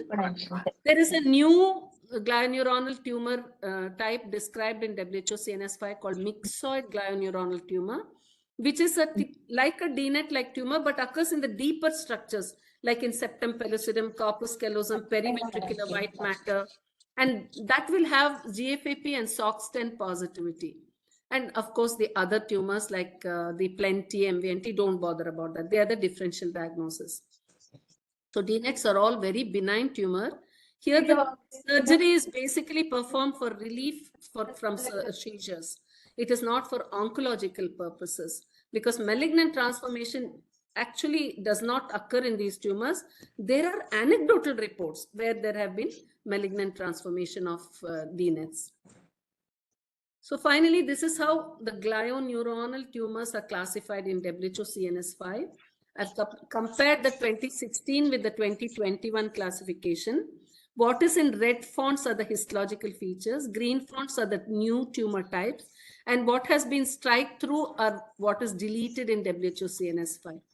So the glioneuronal tumors that are composed predominantly of ganglion cells are ganglioglioma, gangliocytoma. There is no anaplastic ganglioglioma anymore. Desmoplastic infantile ganglioglioma or astrocytoma.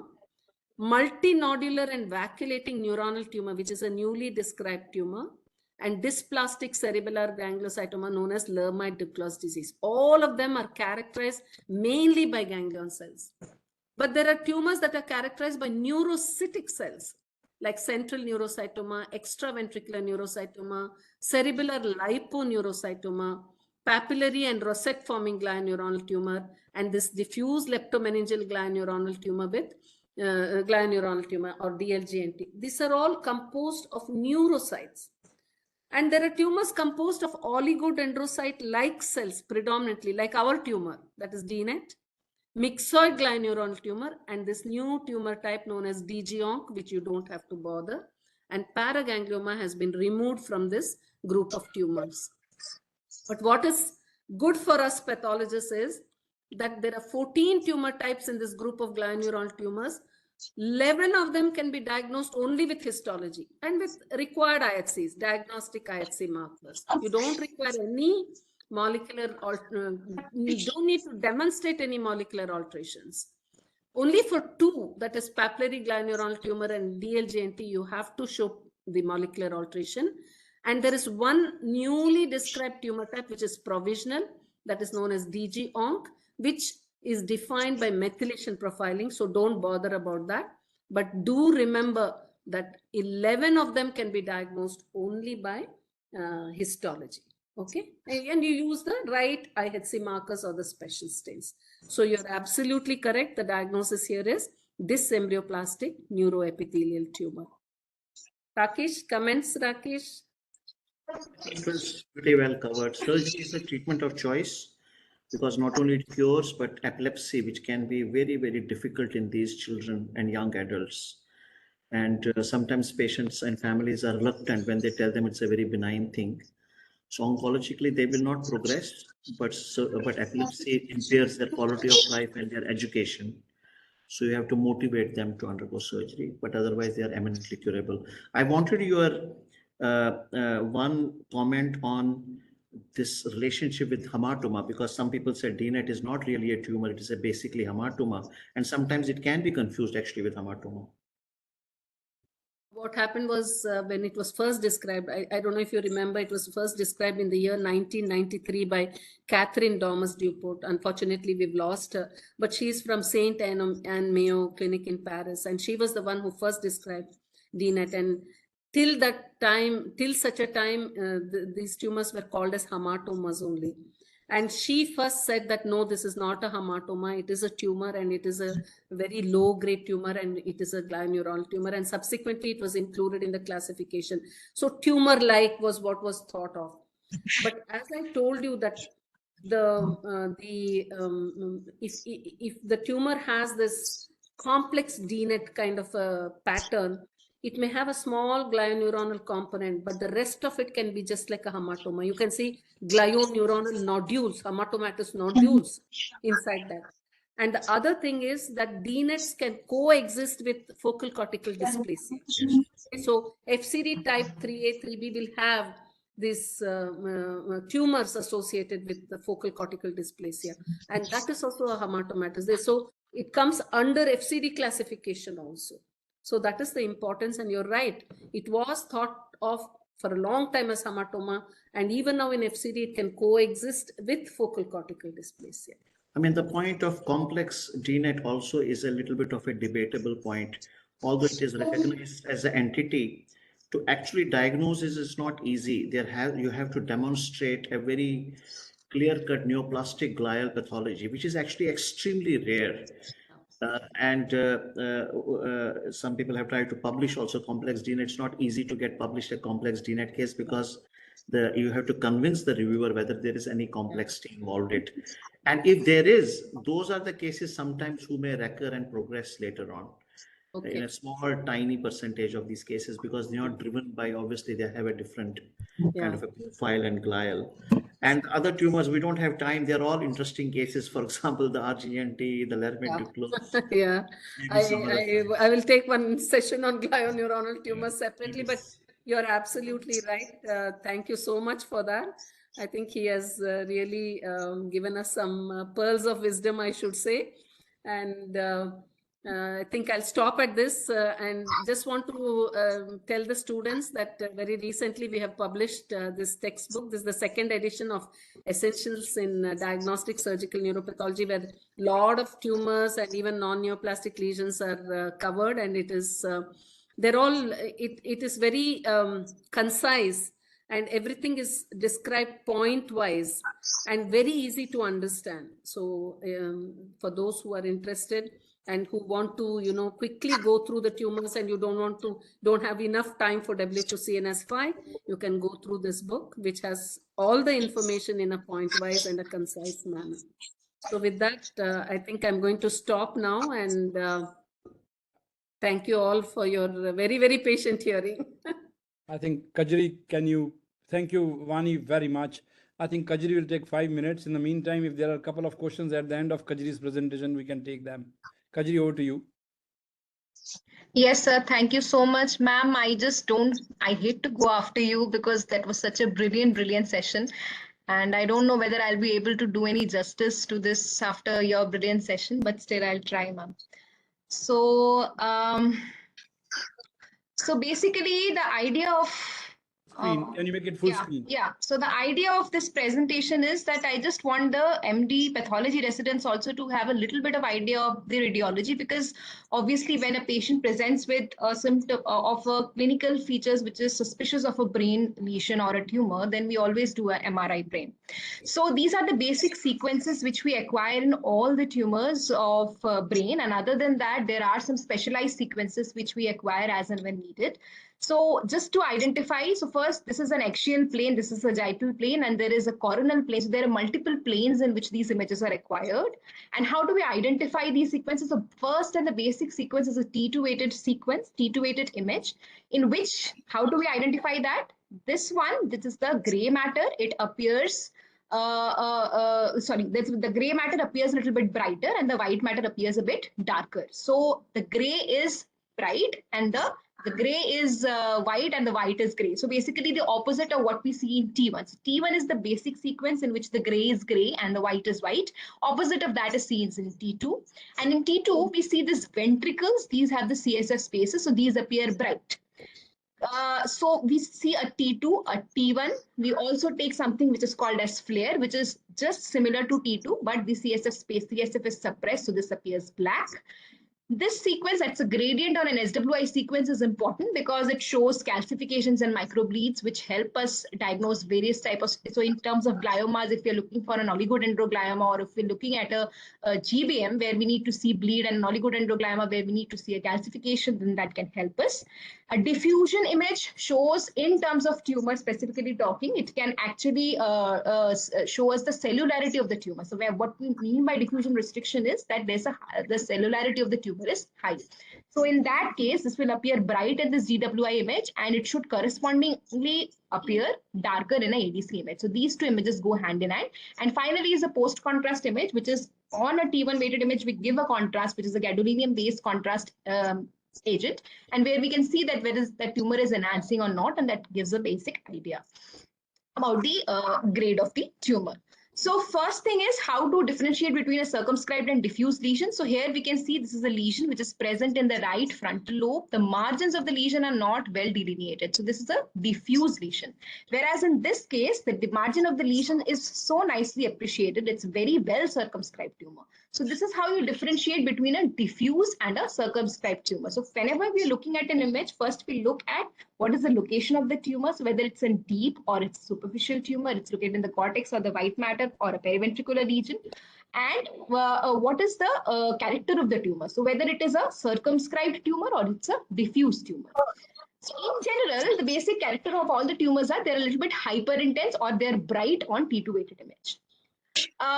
So the next thing is, so next thing is the very specific imaging feature which we talked about in our first case, that is an IDH mutant 1p19q non-co-deleted tumor which shows a T2 flare mismatch. So this is a hyperintense on T2 and it shows inversion in flare. So that this is a clear idea that this is 100% specific and almost 40% sensitive for an IDH mutant 1p19q co-deleted tumor. So if you see this in your MRI, you can be sure that your pathological diagnosis is going to be this.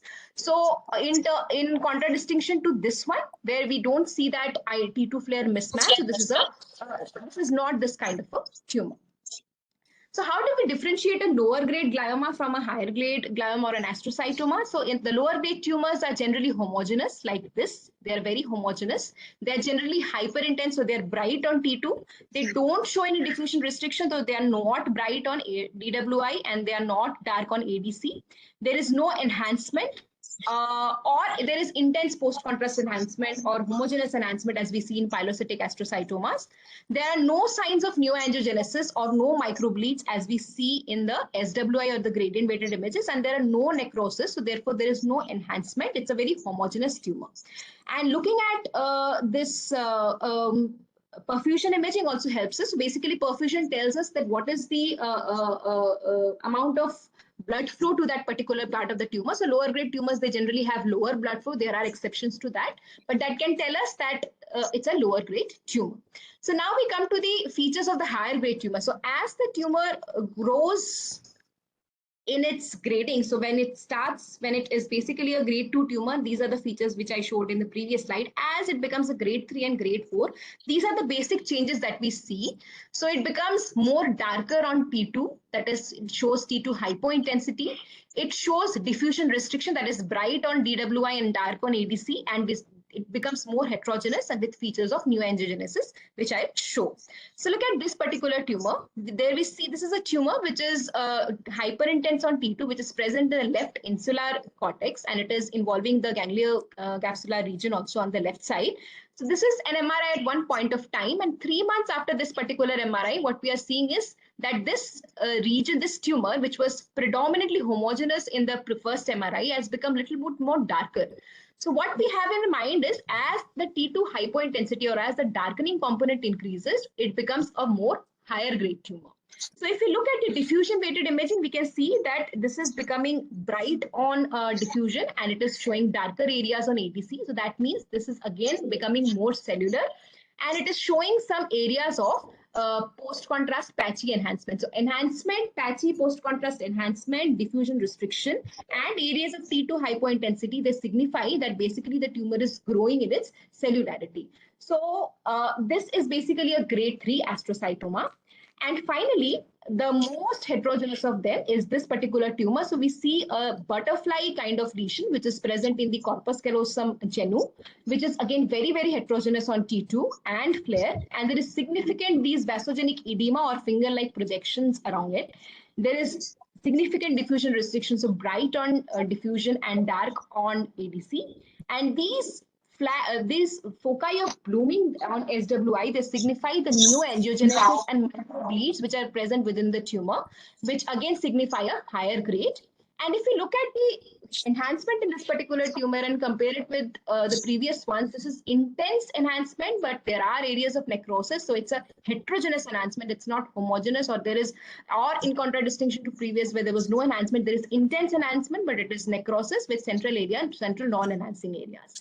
Again, if we perform a perfusion study, which is again an advanced sequence, we can see that these red areas, they signifying that this is a highly perfused tumor, or the blood flow to the tumor is quite high. So this is how radiologically also we can say that whether this tumor, where the tumor is located, and what is the nature of the tumor, in the sense whether it's a circumscribed or a diffuse. It's an IDH mutant 19q non-codelated tumor.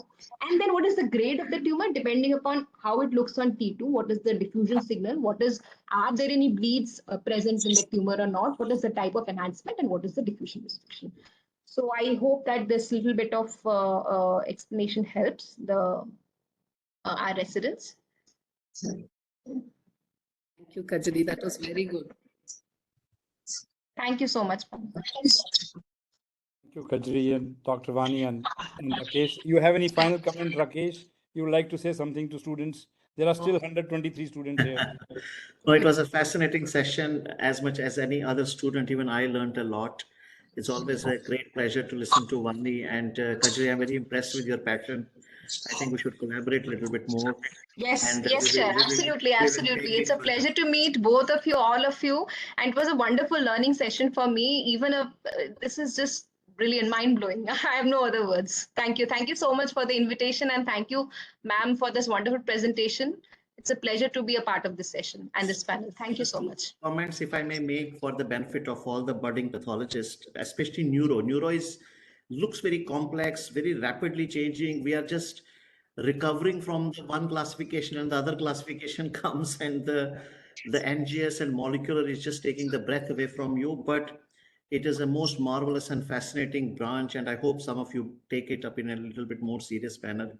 But as you know, in all oncology or all medicine, pathology, you have to make very good friends with radiologists, neuroradiologists, and also the clinicians.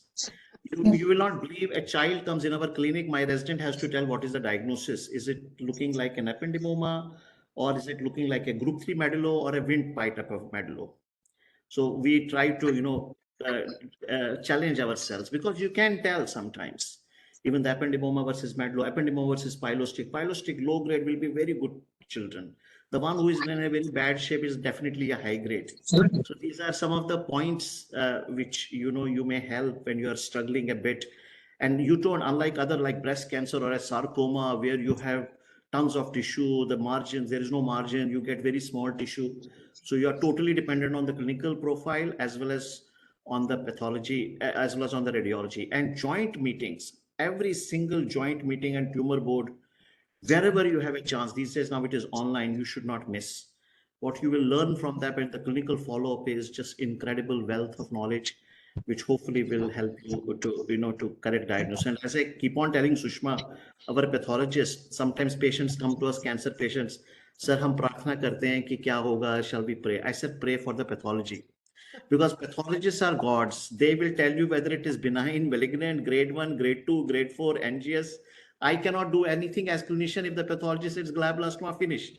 But if she says it's a pilostic or a grade 2, the prognosis change. So pathologists actually have much, much more responsibility, especially in brain tumors, than actually any clinician. So with that, I thank you very much, and I wish you the very, very best for the betterment of our patients. Thanks, Sumit.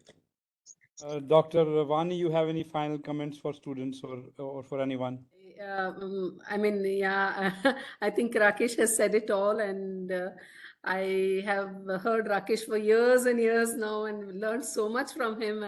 He's very right. We require clinicians, we require radiologists, and multidisciplinary meetings are very important. I tried to make it as simple as possible so that the students could understand, and because I know that once the pathologists, particularly the young pathologists, hear the word molecular, they run away from it. And they say, we don't know how to diagnose their molecular, but it's not all that difficult. You have, now everything is available, all surrogate IHC markers are all available, and we have IHC surrogates for most of the molecular alterations. We don't have to fear. And let me tell you that it is good if the pathologist learns molecular pathology. Today, we are all moving into that era. We may not be able to afford it in our center to perform some molecular tests, but I'll tell you that science will keep on growing and we are moving into the molecular era. And it's important that each one of you learns molecular pathology along with your histopathology and gross pathology. It is very, very important.